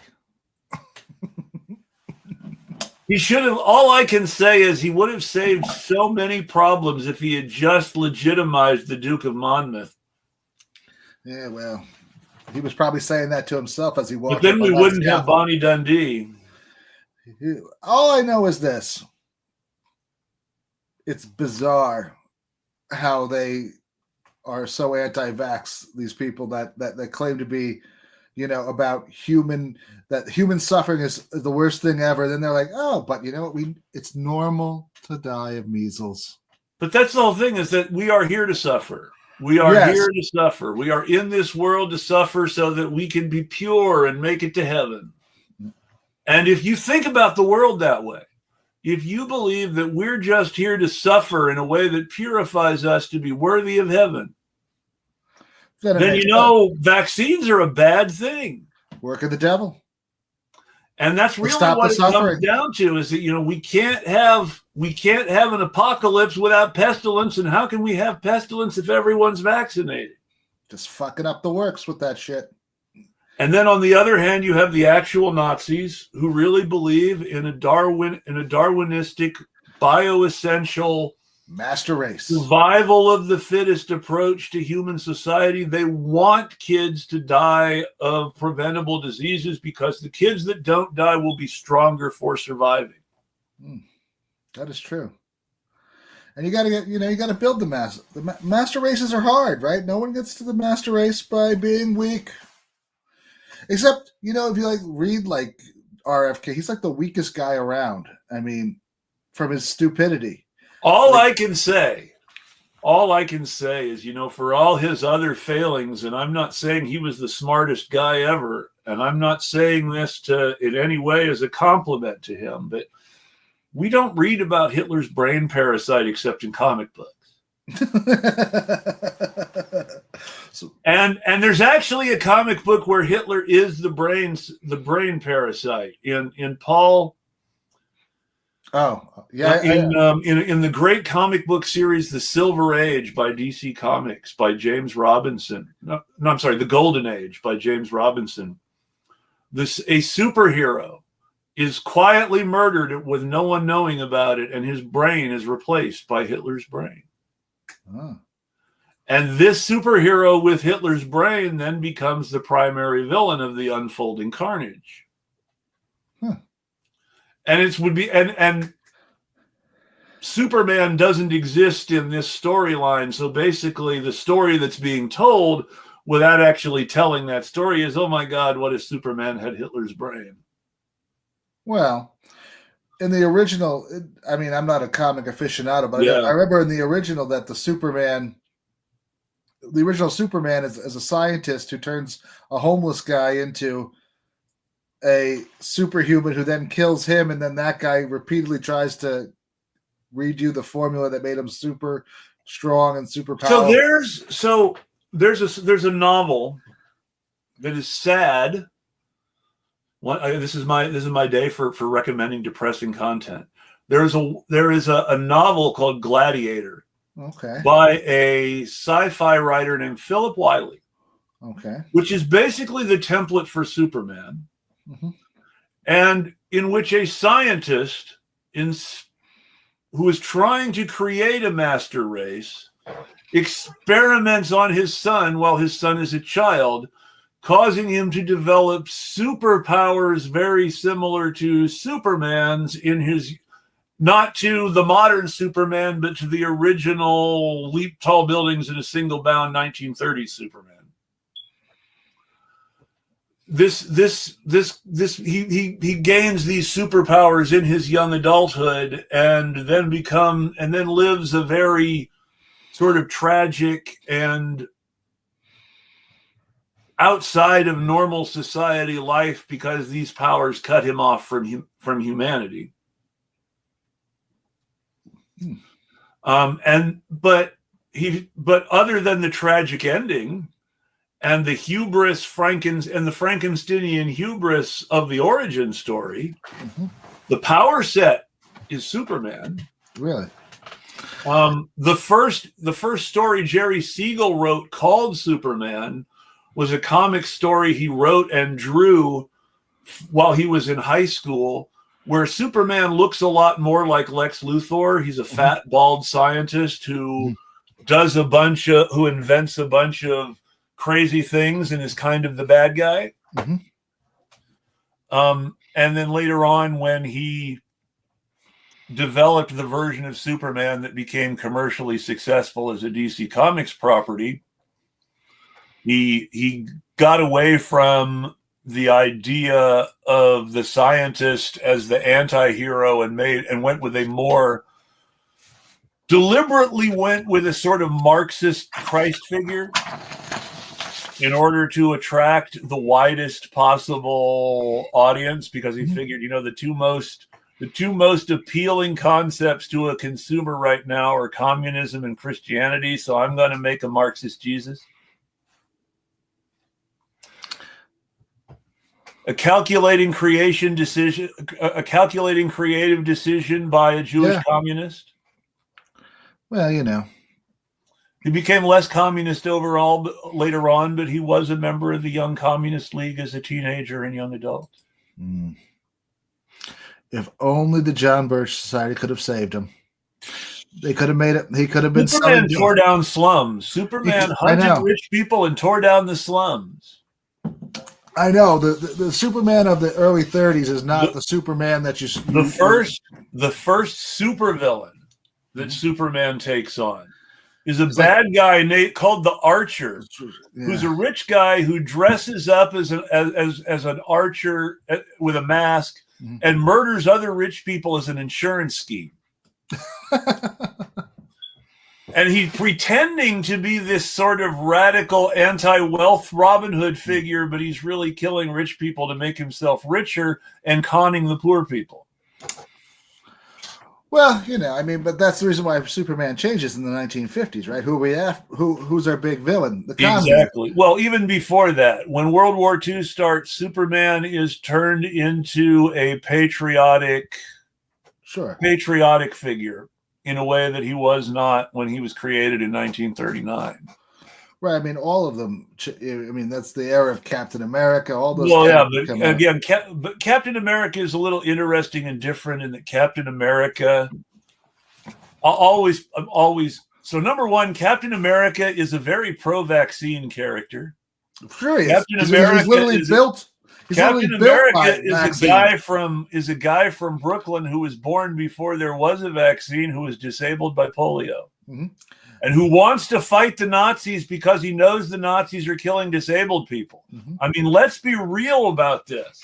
Is that Captain America in the original comic book is a disabled guy who wants to fight the Nazis because he knows the bad things the Nazis are doing, to including other things, people like him, which of course is an analog. Everything Jack Kirby ever wrote was somehow analogous to the Jewish experience in America. But because he couldn't have a Jewish Captain America is a blonde disabled kid who wants to fight the Nazis because of what's happening to blonde disabled kids in exactly the way Jack Kirby wanted to fight the Nazis because what was happening to Jewish kids. Sure. But I just brought him up because he was turned into a superhero through a vaccine, right? Basically, yeah. He's the super serum. He's given a vaccine, a super serum that not only cures his polio, but makes him Mr. Perfect. Right. And that used to be our vision of what science could do. Science made you better. Now, with RFK, science, if it isn't perfect, doesn't make you better. It makes you sicker. It makes you weaker. And then it makes you part of the problem. It's so important. On such a basic level, Captain America prefigured the vaccines conquering polio, and was about a man who survived polio being given an injection Rogers made him super powerful, and then allowed him to fight the bad guys on behalf of other disabled people. And it's worth noting that over the years, there would constantly be these other characters with various disabilities sort of in Captain America's orbit who would be pulled back in to remind you that Captain America himself was a polio survivor. And I don't think people understand that that's what we're looking at with RFK. We're looking at people, Yes. becoming disabled, becoming Well, let's be honest.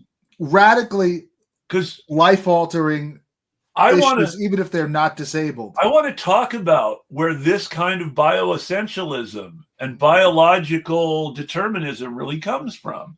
And what it comes from is the fact that RFK Jr. and people like him, when they experience Captain America, they think the Red Skull's the good guy, and this Captain America guy, he's the villain.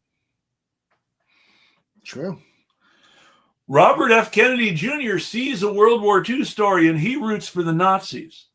He forgets that his father and grandfather opposed the Nazis, and instead remembers that his father and uncle opposed the Nazis, and instead remembers that his grandfather was thrown out of England for spying on the English for Hitler. Well, maybe JFK did. Maybe that's why they stuck JFK like Lindbergh. They didn't trust him either. They stuck him over in the Pacific. If you can't trust the guy, well, let's not send him over to Nazi land. He's probably going to land there and give all our secrets away. The thing that you can say more than this is something that mattered at the time. This is the reason that the movie about JFK, the first movie made about JFK, was PT 109, as opposed to some movie about his presidency. Whatever else you want to say about JFK was one of the few heroes of World War II who wasn't a hero because he killed people. No, he saved them. Because he saved lives. And that really spoke to my mother as a young person voting for the first time in her life. That he was a hero because he saved lives. It also mattered because of her religious outlook on the world. My mom came from a Pennsylvania Dutch family, was ethnic Mennonite on both sides, was the sort of the first of her family to go out into the wider English world, but stay Mennonite, so to speak. Really? Well, the Mennonites aren't as cloistered as, say, the Amish. No, but there is an ethnic Pennsylvania Dutch group in the United States that exists because for years they stayed among themselves and married in their churches. Yeah. Even my mom's family, who were reasonably assimilated into an American lifestyle on a day-to-day basis, still grew up on farms and married people who went to their parents' churches. Well, that's what happens if you want to keep the ethnic. Well, it wasn't even necessarily that was what they wanted to do. It was just that was how it worked. My mom married outside the church, and he became a Mennonite. And so, of course, I was raised Mennonite. And I'm more of a Munster Anabaptist myself these days. But I definitely strongly approve of the notion of abolishing the church as opposed to just reforming it. Well, there's a part of me that, I think the one thing that Cromwell got right was that he put a tax on people of religions he didn't like. And I would just like to do that to people. All the religions. I would tax all the religions. Well, yeah, but I particularly like to tax Joel Osteen. That's true. I his buddies. I see your point. Specifically tax the preachers that you think are grifting people because they're not really preachers. That's right. Oh, and then just, because I'd like to see if they and then just so crazy, well, you could give up the tax, but you got to take out a vow of poverty. But you know what? Chastity. This is a mainstream political thought. This is mainstream political thought in large sections of the ruling class, even. Mm-hmm. You know who is the president and pitchman for the group that basically wants to completely secularize our society and remove all public genuflection towards religion at all? No. Ron Reagan. Ron Reagan. Ron Reagan is the pitchman for the Freedom from Religion Society and was the president and chairman at one point. I didn't know that about Ron. I know he was a hardcore atheist. And He's a hardcore. He does commercials for the Freedom from Religion Society saying he's not afraid to burn in hell. Hey, he's a weird guy in a lot of respects. He is, but no less of a mainstream figure, still kind of conservative in some ways, and definitely a mainstream liberal in most others. Remember when he was the darling of CNN and MSNBC, You remember 8 years he was ago? there for a long time. They loved that he was a liberal, but he was also Ronald Reagan's kid. That was it. That was like the whole thing. He was the Reagan kid that didn't have the Playboy shoot in their past that they could bring out and not get laughed at. Who would still say things bad about their father. Well, and that was the whole thing, is you deliberately choose him over Maureen and her husband because they're the diehard gung-ho conservatives in the family. Or Patty. Yeah. Patty has her own issues. Yeah, the Playboy. Patty Davis is, you figure the Reagan family always thought of Patty Davis the way any other surviving Hearst think of Patty Hearst. Oh shit, why'd she have to survive? Pretty much. She would have been a lot better dead. Just saying, it's nothing personal, but if you had died at the hand of the captain, you got to figure there was a cousin. You got to figure there's a cousin who said that to her at least once or something. If you died, we could have sold so many more movies and made much more money on this story. My favorite fact about Veronica Mars is that there's a hilarious episode. It's not even deliberately, it's deliberately hilarious, but it's not played off as funny in it. But they go to Hearst College in their third season because, rich person on the West Coast, Hearst College. So naturally there's an episode where Patty Hearst is essentially playing herself and as a trustee of this fictional Hearst College. I've never watched that much Veronica Mars. I like Veronica Mars for two reasons. First, it is the most working class show that has been on television in the last several years. It is relentlessly anti-cop and anti-rich and somewhat pro-criminal. I didn't know that. Doesn't that Italian Canadian actor Enrico Colantoni plays her father, yes, and he has one of the best lines in the first season when he says to her because he's just had a good check on a case at the PI. He says, "Now let us feast like the lower middle class to which we aspire."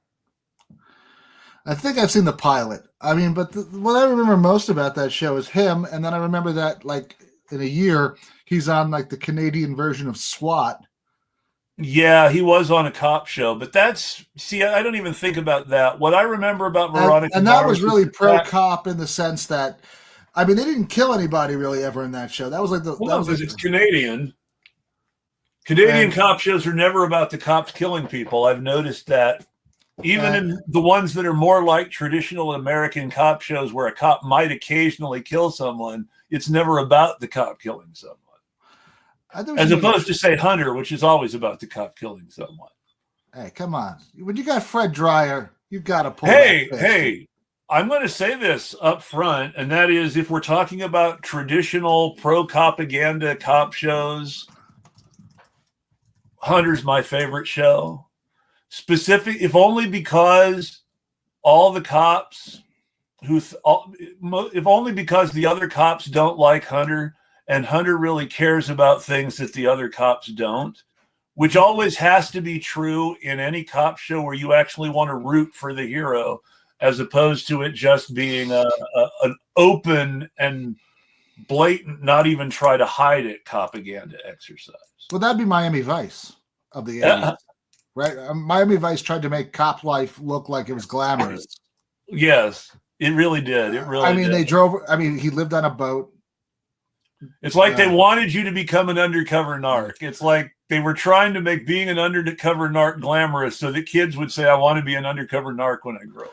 Crockett had a crocodile who lived on a boat, drove around in a Ferrari Testarossa that they got from impound, probably from some guy who just didn't pay his taxes. Probably wasn't a drug dealer, just didn't. At least Magnum PI was following in the traditional private eye roots of mooching off a rich guy. Just like Archie Goodwin was Nero Wolfe. You know the reason why they put that in a Hawaii rather than where it was originally supposed to be? It was supposed to be in Detroit. Yeah, that makes sense. But they put it in Hawaii because Hawaii 5-0 had just ended its 15-year run, and they had still scheduled all the sets and all the locations. So they were able to use a whole bunch of the same sets. Yes, so they got it cheaper. There are several jokes.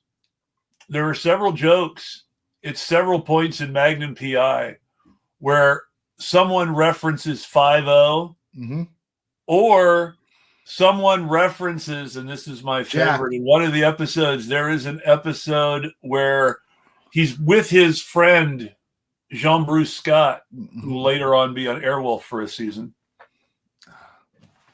Another show. He works in naval intelligence, and she tells him, well, this is an old file from back when when Buck's predecessor was running things, a guy named McGarrett.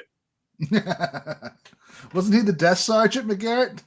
McGarrett is Jack Lord in Hawaii 5-0. Oh, that's his character, right? I thought Mac. Who was the desk? Mac was the naval intelligence desk guy who worked with Tom Selleck until he got killed, and Jean-Bruce Scott was his new friend in naval intelligence after Mac got killed. But no, I'm talking about 5-0. I thought they had a character in. There wasn't really a desk sergeant in Hawaii 5-0. My favorite fact about Hawaii 5-0 is that the guy who played the patrol sergeant for years, Herman Wettermeyer, was like a mayor of Honolulu and congressman or governor, and was playing the desk sergeant while he was not the desk sergeant, playing the patrol sergeant in the uniform while he was still serving in politics, and then became a regular on the show who got billed in the credits after he left politics. I have to say this, though. He played the same character. The character's name was Duke. And originally, Duke was the uniform guy they talked to at the crime scene. And later on, Duke was one of the members of the team and one of the detectives. I think he messed up. He should never have gone for the full paying job. He should have stayed just where he was there and milked that Senate seat like all of our other useless senators are doing. Well, that's the thing is he milked it for a long time, and the role on Hawaii 5-0 was like a side benefit of being in Congress. And then when he finally lost, he got the job with Hawaii 5-0 full time for a while. I guess they had to pay him for all those permits he fast tracked throughout Honolulu. You got to figure that they probably gave him the uniform cop job at the crime scene specifically as a thank you for fast tracking shooting permits and stuff, and to make sure that he always had a good face requisitions, because he's like the first guy you see. Yeah. And it was a big deal because while his name was not notably Asian, he was of indigenous Hawaiian descent at a time when there weren't very many indigenous Hawaiian people in the media or in politics. And so him being publicized was considered good for indigenous Hawaiians. Whether it really was or not is, of course, another question. That's who I'm thinking of. I'm thinking of Dano. Dano was his sidekick and lead detective. Book him, Dano. And that's the catchphrase. Book him, Dano. And of course, in the remake, Dano is played by one of the ultimate nepo babies of Hollywood, James Caan's son, Scott Caan. Yeah. They blocked me, the Caan family, because I mentioned the fact that he was dead on their Twitter feed. They had like some thing that said, I'm like, yeah, isn't he dead for like a year? So I don't think he's going to be.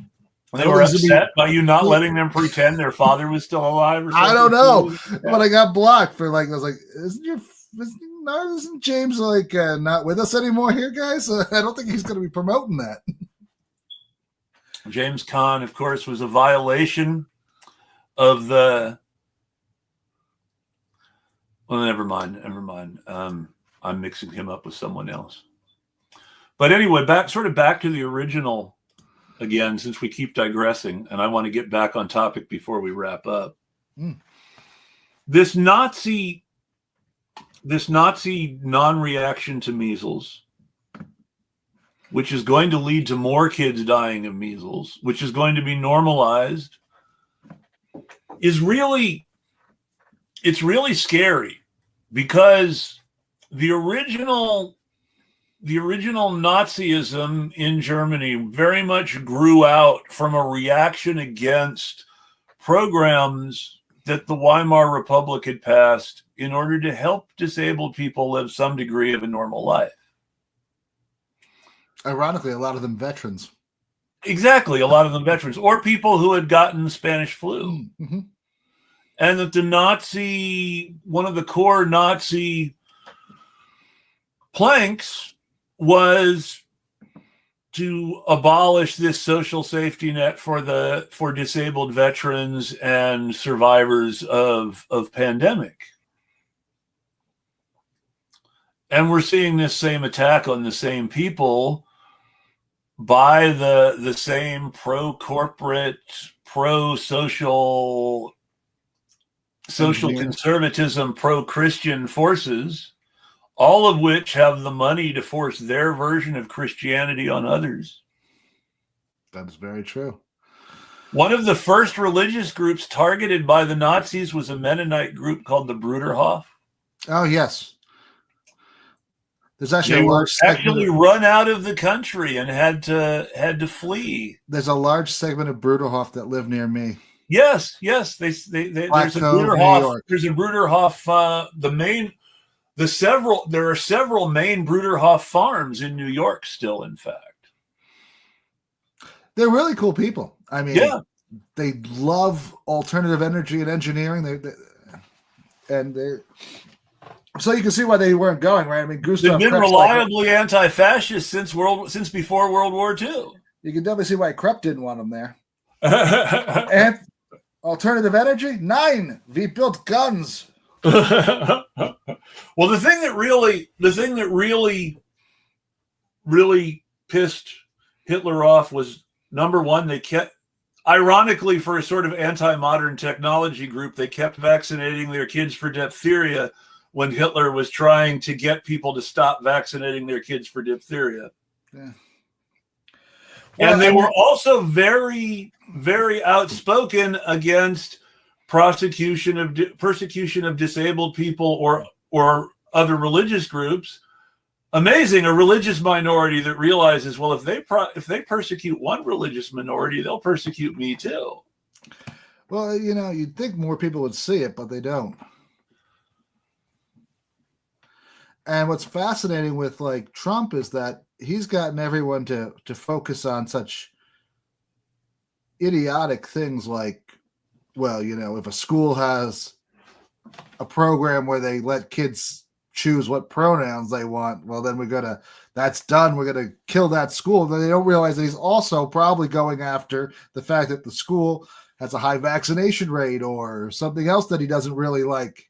And you look at what's happening, and it's worth noting. So I'm going to digress a little bit, because this is the same consequences as public health when you look about who's being hurt by it.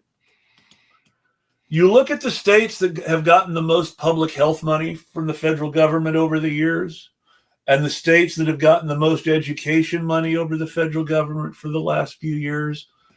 And they're all red states that don't fund their systems very well and rely on federal money to fund them. Well, and some of these red states, Wyoming and Montana come to mind. You should have Mississippi. I'm thinking less about Mississippi right now than Wyoming. Mississippi just removed their local income tax. So. I know. But Wyoming and Montana, historically, for reasons of local industry and the way local industry has controlled local politics and local real estate, Wyoming and Montana have historically had a larger percentage of their population who are millionaires than many other states. So when you look at a state like Wyoming or Montana having its public school funding cut by the federal government, what you're seeing is all the millionaires' kids are going to keep going to private school and get just as good an education as they were getting before, whereas all the poor kids are going to be stuck with whatever they can get. And become a guaranteed labor force for the rich kids when the rich kids grow up. Well, that actually, I think that Florida's beating them to that, right? I mean, Florida's just pushed. Did you read in, I think it was in Yahoo Financial of all places, that they're pushing a bill that will allow minors to work more hours during the school day again?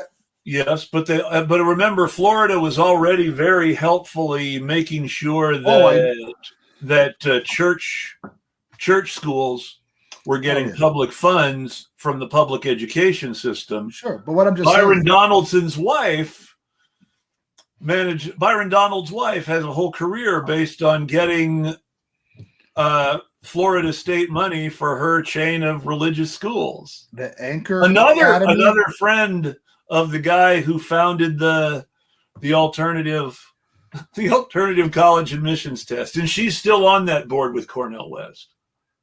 Anchor Academy is what she runs. Essentially. No, that's what it is. That's the group that she's part of. That. But what I was saying is that we're seeing that, you know, so if you get rid of vaccines, you get rid of all of those problems, right? Yeah. With that. But here's the funny thing, right? If anything we should have learned from COVID was that you're not making your labor supply chain stronger. You're making it weaker. So, and I know, but here's the thing, right? What good is it having all these rules, right? That allow you to have, you know, a 12-year-old on your Tyson's chicken line if your 12-year-olds are all sick and dying of measles? Well, here's the goal. You know, I mean, the goal is that your 12-year-olds have already survived measles. And it's a 6-year-old and that by the time they die of something else preventable around 20 or 22, you've got a new crop of 12-year-olds, and you can maintain this system so that adults are never working again. I mean, this is what they did in Victorian London, where all the factory jobs were held by children, and the only ways that adults could support themselves were making their children work for them and crime. And prostitution. Don't forget prostitution, which that was a crime. Gray area. It was a crime for everyone but the John. I mean, that's sort of ironic when you think about it, in that the London definition of sex work is a crime for everyone but the customer in those days. So what I was getting at was that, you know, but even that, right? I mean, you couldn't actually. That's not sustainable for very long, right? Especially. Well, they were able to sustain that system for a long time. I mean, when we talk about the Victorian era, that's like a 60, 70 year run. That's a long time. That's one person's entire lifetime. That's long enough for a couple generations of adults to grow up not knowing anything else. But you also have to remember that you had a really high birth rate, which is probably the reason why they're so obsessed with the idea of removing. It is, you know, abortion. That's why they're so anti-abortion. It's true. It's also why they're so gung-ho about criminalizing miscarriage, because they want everybody to have. They want the mother to die giving birth to a healthy child. That's their perfect scenario. I mean, I guess so. And I'm being grisly specific about this because the Nazis have a specific vision for the world, and it's one where the working class is about 12 to 16, and their parents are either dead or subsisting on the labor of their children. But I'm just saying that it's just not. I don't think it's going to. With our low birth rates, I don't think you can sustain that system. That's why Chucky Koch is so gung-ho on open borders, even though he's a right-winger on everything else. Oh, yeah. But I mean, he's not winning that war, is he? That's why Elon Musk is so big on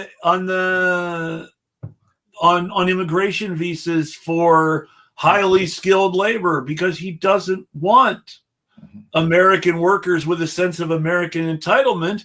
He wants a mid-caste tech worker from India who's used to listening to what the high-caste people tell them to do. And more importantly, we'll hopefully go back to India after 10 or 15 years of working. That's true. He wants to roll that workforce over. Right? I mean, he doesn't want them to stick around and stay here, right? Well, I see an era where Silicon Valley starts calling in ICE raids on engineers the same way that Tyson currently calls in ICE raids on chicken plant employees. Well, yeah, I mean, if they start unionizing more, definitely, that's going to be that's the big sticky wicket for them, is that all of these companies that have American workers who want a union as a tech worker. That's one of the reasons that they want to try to bring in. Again, I'm going to be really specific. People from less privileged castes in India who are culturally programmed. Because, I mean, Vivek came out and said this. We want people who are culturally programmed to do what they're told, not uppity Americans. Sure, he did. But, I mean, with the confidence of a high caste Hindu. Well, more importantly, was the confidence of a guy who had swindled about $500 million out of the American market by selling a drug that was never going to work and never could get work. Yeah, well, Martin Shkreli wasn't available to run for president, so they went with Vivek. Well, Shkreli's still too hot, People kind of remember that he was the guy that was like, yeah, I sold them a drug I knew was going to kill them, but hey, whatever, right? And I bought the company just to run up the prices. My family's been doing it for 40 years. Grandpa really hit the jackpot when he invented Vicodin. I mean, no. It's like, that's the thing, is that the Vicodin. No, that's the Sacklers. Now we're talking about the Sacklers and the various designer opiates, none of which work as well as heroin. And so people on designer opiates for pain, who are paying more, will always, if they find an opportunity, switch to more effective and cheaper street drugs to manage their pain. It's like literally the oldest story in American criminal justice, the injured man whose life is ruined by his pain medication because they won't give it to him legally. Well, but what I was getting at is that, I mean, that's the perfect confluence right there. The Sacklers and all of them get together, right? It's all either old money from some other industry or old money in the same industry. Well, and they want us to believe that vaccines are as profitable a scam as designer substitutes for heroin and fentanyl, and it's just not true. That's the other thing. And now we have old money that made it in stock swindles, running health swindles. So when we talk about old money, I've actually become lately more interested in the mother's side of Elon Musk's family than his father's side. You mean because the crazy side from Canada? The side from Canada, because that's more interesting. I mean, his father and grandfather, I hate to give them credit because his father's a horrible person on an individual level. Mm-hmm. But his father's political career for the period it lasted was built around being one of the respectable white opponents of apartheid. Yeah. And his grandfather actually did fight the Nazis in World War II on his father's side. However, when you look at his mother's side, what was Joshua Haldeman doing during World War II? Trying to be a Nazi? Well, in 1940, he was arrested for his political activism with a group called Technocracy Incorporated.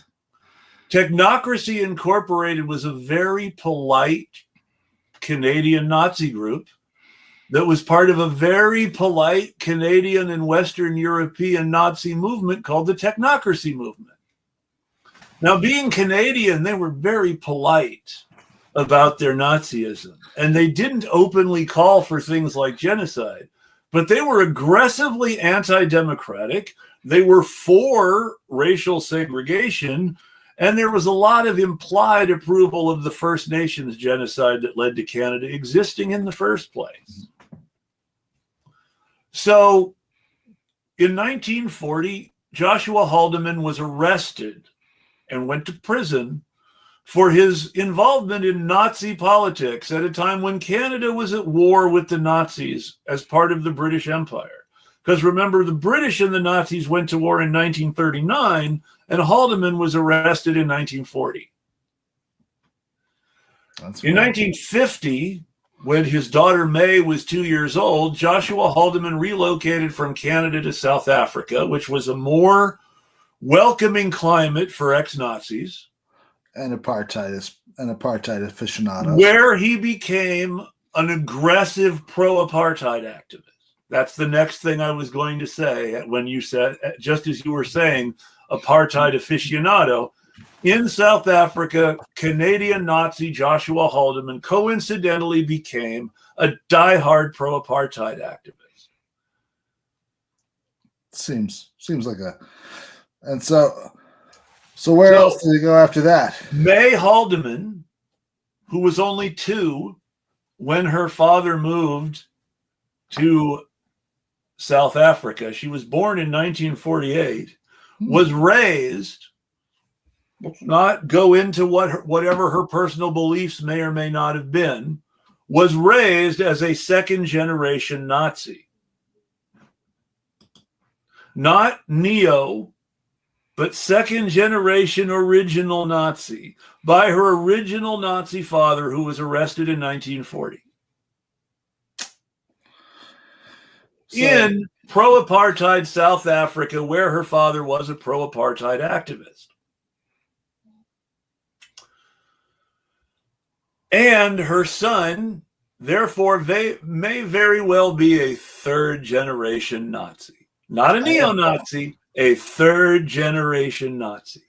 I think he's a straight-up third-generation Nazi. I agree. And, you know, he's the one who's enabling RFK Jr. to destroy public health, among other things. Well, I mean, he's hanging out with Peter Thiel, who's definitely got some... That's the fun part of that. Even if Peter Thiel isn't officially a Nazi, he's clearly a eugenicist. Well, so Peter Thiel is definitely a Nazi. That's not.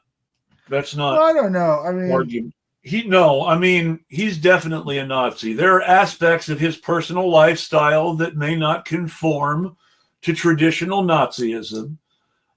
But, you know, there were some people like that in the original Nazi Party, too, and they were tolerated because they were aggressively orthodox members of society in every other way. I just was saying that I don't really know if he attains all of their, but I mean, he's definitely a eugenicist. We know that. Well, he's made absolutely no bones about that. Outside of the normal expected parameters of Nazism because he's a gay man openly married to a man. Well, so sure. I'm just saying that I don't think that he might incorporate. I mean, I don't think he's an anti-Semite like you'd expect. I don't think. I'm not so. There's a great. Sure, let me see if I can find it again. I want to put this on. I want to show this to people if they can find it. One sec. That essay he wrote? No, it's not by him. It's by somebody else, and it's about him. I mean, I don't know him personally. That's why I wouldn't make all those claims. But I mean, I know he loves the idea of transferring his consciousness into its computer. And I know he loves the idea of perfecting the human race to immortality. So he's got all those attributes for sure. There's I'm not going to find it, but people should look for it on FrameLab, theframelab.org. What is it? Which is a website that was originally founded by a left-leaning linguist named George Lakoff, who famously wrote several books on language and democracy and elective politics. And most importantly, in my opinion, wrote a manual for progressive Democrats running for office called the Little Blue Book, which the official Democratic Party has rejected in every meaningful way. But his website is run now by him and by a younger journalist named Gil Duran. And they write a very good diagram about what the Silicon Valley Nazis believe in. And basically what it comes down to is a caste system built around cascading ethnic and sexual hierarchies where everybody has their place. And if everybody knows and keeps their place, then everybody is welcome. But, there's always genocide when necessary. I wasn't sure. I mean, I've heard that like here, I remember this article about him from the Southern Poverty Laws, where he meets with white supremacists. And I mean, he's another South African who likes apartheid. So, I mean, that's really, really Nazi adjacent, even if he wouldn't personally call himself a Nazi. I think that it might be safer to say that he falls in the Henry Ford level of white nationalism. I mean, that's pretty intense right there. That is intense. It's not your average garden variety white nationalist who's just. Well, I mean, ultimately, doesn't all white nationalism though break down to Fordism in some way? I don't know. White nationalism is a sort of social Fordism in addition to being social Darwinism, right? Yeah, I mean, I don't know if all of it does. I mean, I think some of it, Ford actually was pen pals with Hitler, so I mean, it's not a stretch to call Ford a Nazi. I mean, ultimately, what the biggest capitalists have always liked about Nazis is, I get slaves. Exactly. I mean, that's at the end of the day. I mean, you do want to. That's why Krupp became a Nazi. You mentioned Krupp. Yes. Adolf Krupp became a Nazi because, I get slaves. Hey, everyone wants slaves, right? Isn't that the name of the game with capitalism? That's the biggest slave. The biggest thing. You got to the bar is so low. The bar is so low that all you have to do to be a German hero during World War II is help your slaves escape after you've already gotten a good day's work out of them. That's right. I mean, the least Schindler could have done was help those nice people escape, and that's what he did. The least he could do. I mean, it's great that he did it. So many people didn't do the least they could do. But I mean, he just did what he owed them, saved their lives for working their asses off for him. That is true. I mean, he didn't exactly give back those German marks. That's the whole thing. I mean, Schindler ended up poor because he was persecuted by a West German government that maybe was a little more pro-Nazi than he would have liked it to be. But that said, and he was never starving in the way that his workers had been. No.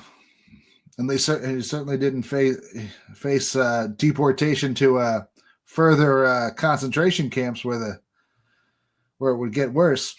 But my point was, he potentially did. There were some, a very small number, but some fairly successful capitalists who ended up having their stuff stolen and being put in camps for various reasons. Well, I'm just saying that he didn't face that as an everyday. No, it wasn't an everyday thing. He was in a situation where he had enough privilege. He had enough privilege within the Third Reich that he could make sure he was relatively safe in addition to saving his workers. He was going to get a trial at least, right? I mean, he wasn't just going to be, two Gestapo guys put you in a truck. Yeah. And next week you're on a train and then they're like, oh, that one's a little too thin for our work. You better send him over to that side. And that was what I was getting. But, I mean, it's all terrible. I mean, all white nationalists are problematic. The fact that they're consolidating so effectively in our government should really frighten the hell out of us. It should, and it should. I don't think it is yet. I mean, it should frighten us. There's a great movie because it actually talks about some of the bad consequences of the Nuremberg trials and how certain people were sort of coached to saying the right things to get lighter sentences. And I hate to plug it because it stars, of all people, Alec fucking Baldwin as Judge Jackson. What do you have against Alec Baldwin? What do I have against Alec Baldwin besides everything? I can only think of one good thing about Alec Baldwin, actually. And he did the one good thing he did in solidarity with another horrible person doing the one good thing he did. What was that? So the one good thing John McTiernan did, and for those who don't know, John McTiernan was a corrupt enough product of Hollywood that he was one of the people who went to prison over the big Hollywood fixer / PI having all his secrets let out of the bag. But anyway, John McTiernan, who is himself a horrible person who used very corrupt business practices to maintain his status in Hollywood, refused to direct Patriot Games because he was, whatever else he had going for him, he was not going to direct a movie where the IRA were the bad guys. He refused to direct Patriot Games out of solidarity with the IRA. And Alec Baldwin refused to act in Patriot Games out of solidarity with John McTiernan. I'm surprised. I didn't know that. And that is how Patriot Games, and as a result, got the rest of the immediate sequels to Hunt for Red October ended up with Englishman Philip Noyce and Harrison Ford instead of Irishman John McTiernan and Alec Baldwin.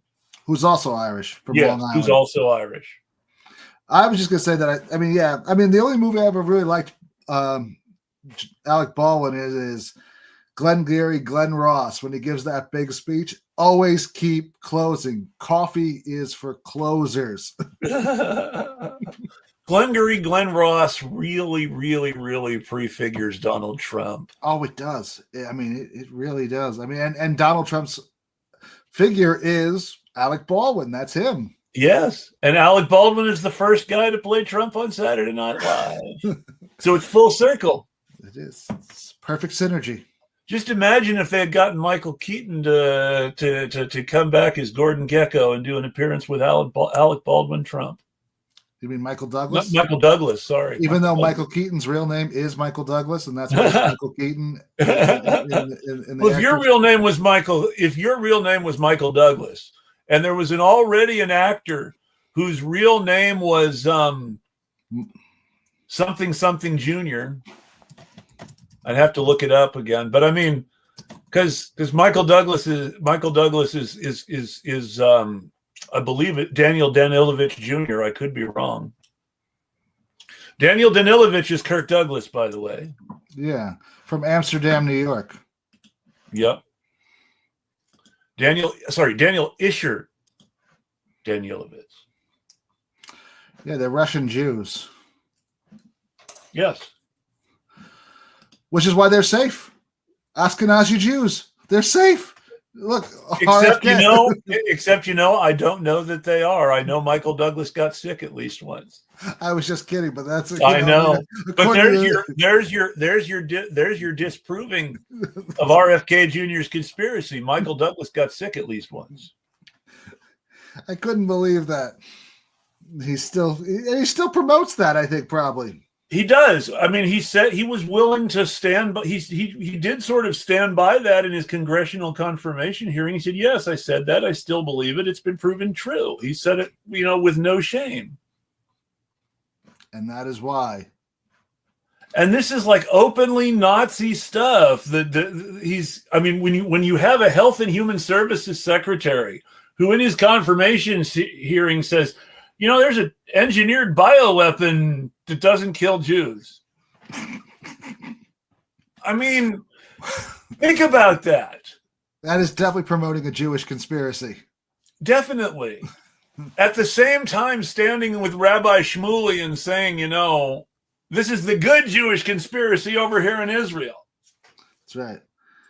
That's why they had to make he's crazy. He's absolutely really crazy. Disappointed. There were white supremacists who were really looking forward to supporting RFK Jr. on a putatively left-wing anti-Israel platform with all his Nazi goodness wrapped up in this perfectly anti-fascist campaign against Israel, and he just ruined it for them by meeting with Rabbi Shmuley and endorsing Netanyahu. You know, it's a sad day when you lose that Kim Iverson vote.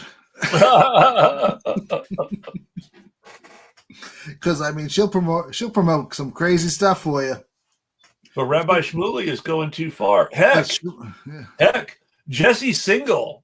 Mm-hmm. This is a good. I'm going to wrap us up pretty soon because we've gone 2 hours and 20 minutes now. But Jesse Singal, of all people, was saying, "I don't know if I can live in an America where ICE just walks up to people and disappears them on the streets wearing masks because of what they believe politically." I mean, if Donald Trump has lost Jesse Singal, who the heck still supports Donald Trump? Unfortunately, Ben Shapiro and all the rest. And Jesse Waters. Yeah, that's true. Maybe we should have Jesse Waters and Jesse Singal do a celebrity death match sort of thing on Fox over who really represents the American right. I mean, that's the thing, though. I mean, but you know, his hardcore supporters at the lower levels. I was talking to some people in my town because I'm running, and you know what? They will not accept. I mean, these are people. One person told me that they had gone to the University of Albany, or is it at Albany? University at Albany. They're not of it; they're at it.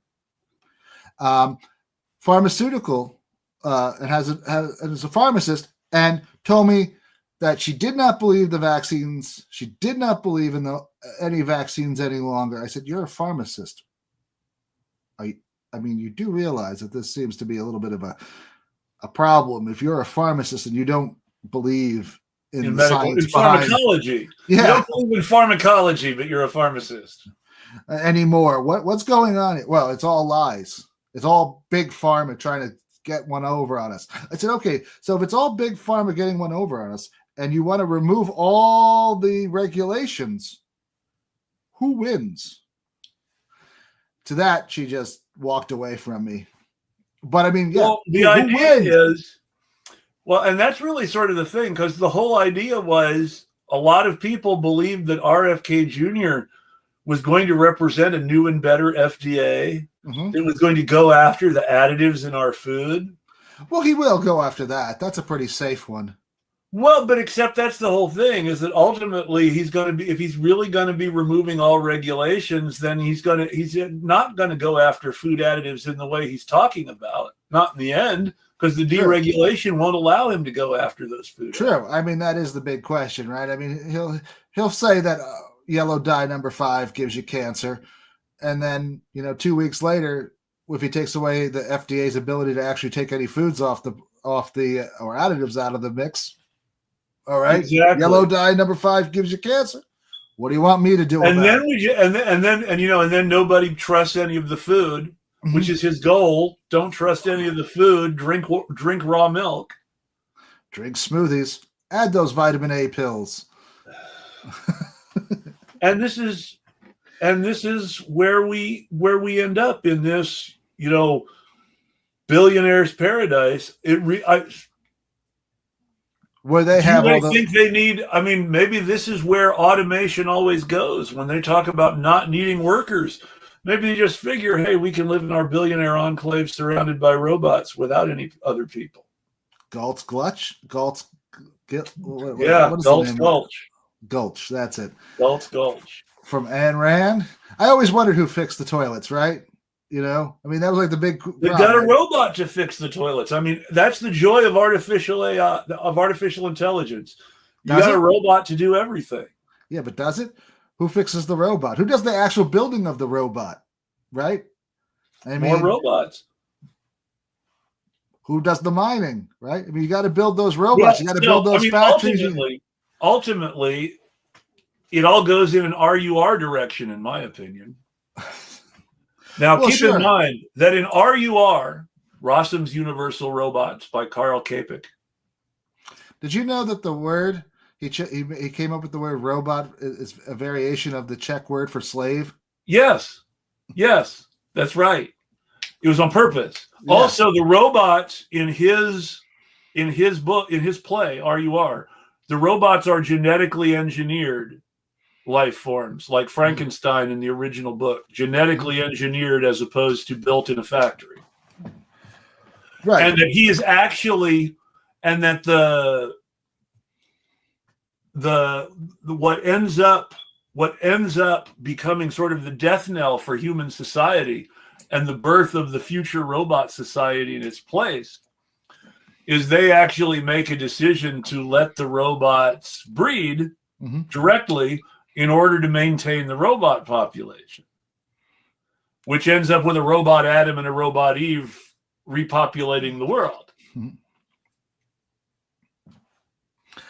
Well, I don't know if our robot overlords are going to do that one. Same thing happens in War with the Newts when they enslave they find the Newts living underground, they enslave them, and humanity ends up fighting a genocidal war with the Newts, and the Newts win. Well, I don't think that's going to happen with us with our robot overlords, because they're pretty impressed with their own technology, even if they know it's all bullshit. At this point. If you haven't noticed from the themes, is that Capek was kind of left wing and believed that the workers needed to control the science as opposed to the ruling class or the boss. Oh yeah, he was definitely a socialist. But I was just saying that we're at this point in our technology, right? They still need some workers, but they don't need them all. And that's the key. We've been talking a lot. I've been talking a lot in various conversations about AI, about dystopia as something that the wealthy aspire to. And this makes me go back and think to RUR and its sort of dystopia. But they don't see a world populated by, genetically servile robots with only a few humans left as a bad thing, as long as they're on top of the pyramid. So maybe they're looking at RUR aspirationally now, thinking of that dystopia and thinking, being one of the humans in the zoo isn't such a bad deal. I think that's exactly it. I think they feel that, the God complex that they're building up for themselves sees them as bestowing upon the population this much better lifestyle. And yeah, all right, 100 million, 200 million, 400 billion. But the fact that the entire human race will live in plenty and prosperity when we're done, it makes this small sacrifice worth it. Of course, the entire human race turns out to be just themselves and their friends is kind of the problem.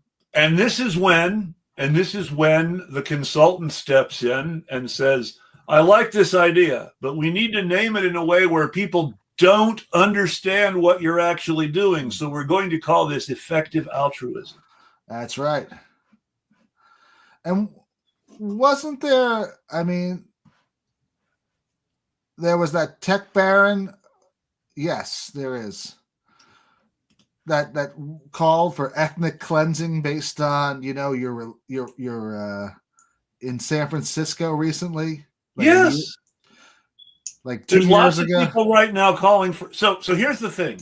The people calling for ethnic cleansing in San Francisco recently are people who have been normalizing right-wing MAGA republicanism in San Francisco as something liberal Democrats do. Yes. And they have been trying to do this for some time, essentially replacing the liberal Democrats of San Francisco, who weren't great to begin with people to the right of London Breed, people who think that the Bloomberg mayor, London Breed, is dangerously left-wing and is making San Francisco uninhabitable for tech billionaires with her dangerously leftist policies. And so she was replaced with the tech billionaires guy, Daniel Lurie, who is essentially the Donald Trump of San Francisco. And currently, a man named Lauren Taylor is running for Oakland, for mayor of Oakland. The local Oakland people who are opposing these Silicon Valley AstroTurf candidates were very gratified when I told them that national media who had picked up the Lauren Taylor campaign were calling Lauren Taylor the MAGA candidate in complete ignorance of the fact that he's presenting himself in Oakland as a liberal Democrat. That's true. And it's great that they're doing this because it shows how the veneer that these Silicon Valley billionaires have been using to disguise themselves in the Bay Area has fallen apart because of MAGA on a national level. It has. But getting a little bit closer back to it, remember back in 2019, there was that huge outbreak of measles in San Francisco, of all places? Yes. I mean, it's kind of interesting that you're seeing this. This is an area that's populated with highly educated, Y Combinator? Just to tie everything into more scandals. Y Combinator, the group that billionaire Gary Tan, network state billionaire Gary Tan is the CEO of. Y Combinator Sam Altman used to be the CEO of it a long time ago. They fired him. They fired him, and they didn't want to be openly associated with him for a variety of reasons. They still quietly associated with them on the back end in a few ways, but they didn't want. They like Sam Altman's politics, but don't want him associated with them. Basically, because he's a nut job. They see themselves as the smarter versions of Sam Altman and Elon Musk. But as I was saying, those guys have a vested interest in measles outbreaks. Yes, they do. But this whole Y Combinator thing, to tie everything into everything else. The Y Combinator people were the people demanding that Biden save Silicon Valley Bank. Why? Because the Silicon Valley Bank is where venture capitalists and entrepreneurs were making their financial deals together in such a way that made sure that the entrepreneurs took all the risks and the venture capitalists made all the money, unless they did so well that the entrepreneur was cut back in at some point. Usually the entrepreneur gets cut out of those deals now. Usually, yes. I mean, it's like going on Shark Tank. Mm-hmm. They get all your patent. You have to sign over all the things that are worth it. They work against you, like what Elon Musk was trying to do with OpenAI. There was a great episode of Shark Tank, or I don't want to say great episode. There was a great clip of an episode of Shark Tank that I was watching. My wife was watching it, and Mark Cuban kept telling this guy, the only way this is going to work is if you raise the per unit price point to $12 a unit. And the guy's, I'm not going to do that. And Mark Cuban was literally yelling at him on TV. No, you got to raise the price to $12 a unit. No, it's $5 a unit. And one of the other VCs sort of steps in and bails him out because he sees how mean Mark Cuban is being to this guy and how badly it's going to play to their audience. But he comes in with I like that you're sticking by your principles and want to do the right thing here. But it was just so hilarious to see Mark Cuban screaming at this guy to raise the price to $12 a unit. But I'm not going to invest. He's not going to. Well, basically saying I'm not going to invest unless you raise it to $12 a unit. Trying to bully him into raising the price point right there. And the joke is that they never invest that much money. Of course. I mean, we're talking like $100,000. I mean, I think the most I've ever seen them invest is $500. Yeah, I mean, the people who made the biggest money on Shark Tank were the couple who didn't get anything from the Shark Tank people, but played their run on Shark Tank into infomercials for their product and used their fame to sell their urinary tract health supplements. There you go. Shark Tank approved. That's what I want. Well, it was as seen on Shark Tank, but at the same. Well, that's the whole funny part of it. They never put in the as seen on Shark Tank that would give it the official seal of approval. But everybody knows they were on Shark Tank. They were like the biggest stars on Shark Tank at the time because it was so unusual for someone to openly talk about her urinary tract infections and wanting to stop getting sick all the time. Maybe should have gotten some vitamin A from. Well, yeah, one of these days, that's when that we finally reached the confluence of the Mark Cuban blue MAGA with the RFK Jr. red MAGA, is that you'll see somebody advertising a vitamin A supplement to cure the measles on Shark Tank. That's right. And he'll buy into it. Mark will He'll buy into it if they raise the price to $12 a pill. Well, maybe it's only $7 a pill on that. Vitamin A. But you gotta all your vitamin A source, right, from naturally sourced birds. You gotta let that bird flu just rip on through that flock. Do you have any final thoughts before I wrap us up? No, I really don't have any final thoughts. But thanks for having me on. It's been fun. Thank you for coming on. It's always no fun problem. to talk. We always get off topic, but we always manage to get back, and we always manage to say some important things on the topic. So I appreciate it. No problem. I hope everybody has a great weekend. As always, you can find me on Twitter, on Blue Sky, on Patreon, and on Substack at Eclectic Radical. If you want to donate on a one-time basis because you don't want to join the Patreon account, you can donate on the Cash App at Eclectic Radical as well. We really do need more subscribers, folks. It's not easy running the independent media right now. I do not have a billionaire giving me any money because I don't want to be in the situation of having it cut off if I suddenly say no to something. So instead, I'm just asking people who can afford the show to subscribe to the Patreon if they want to join the community.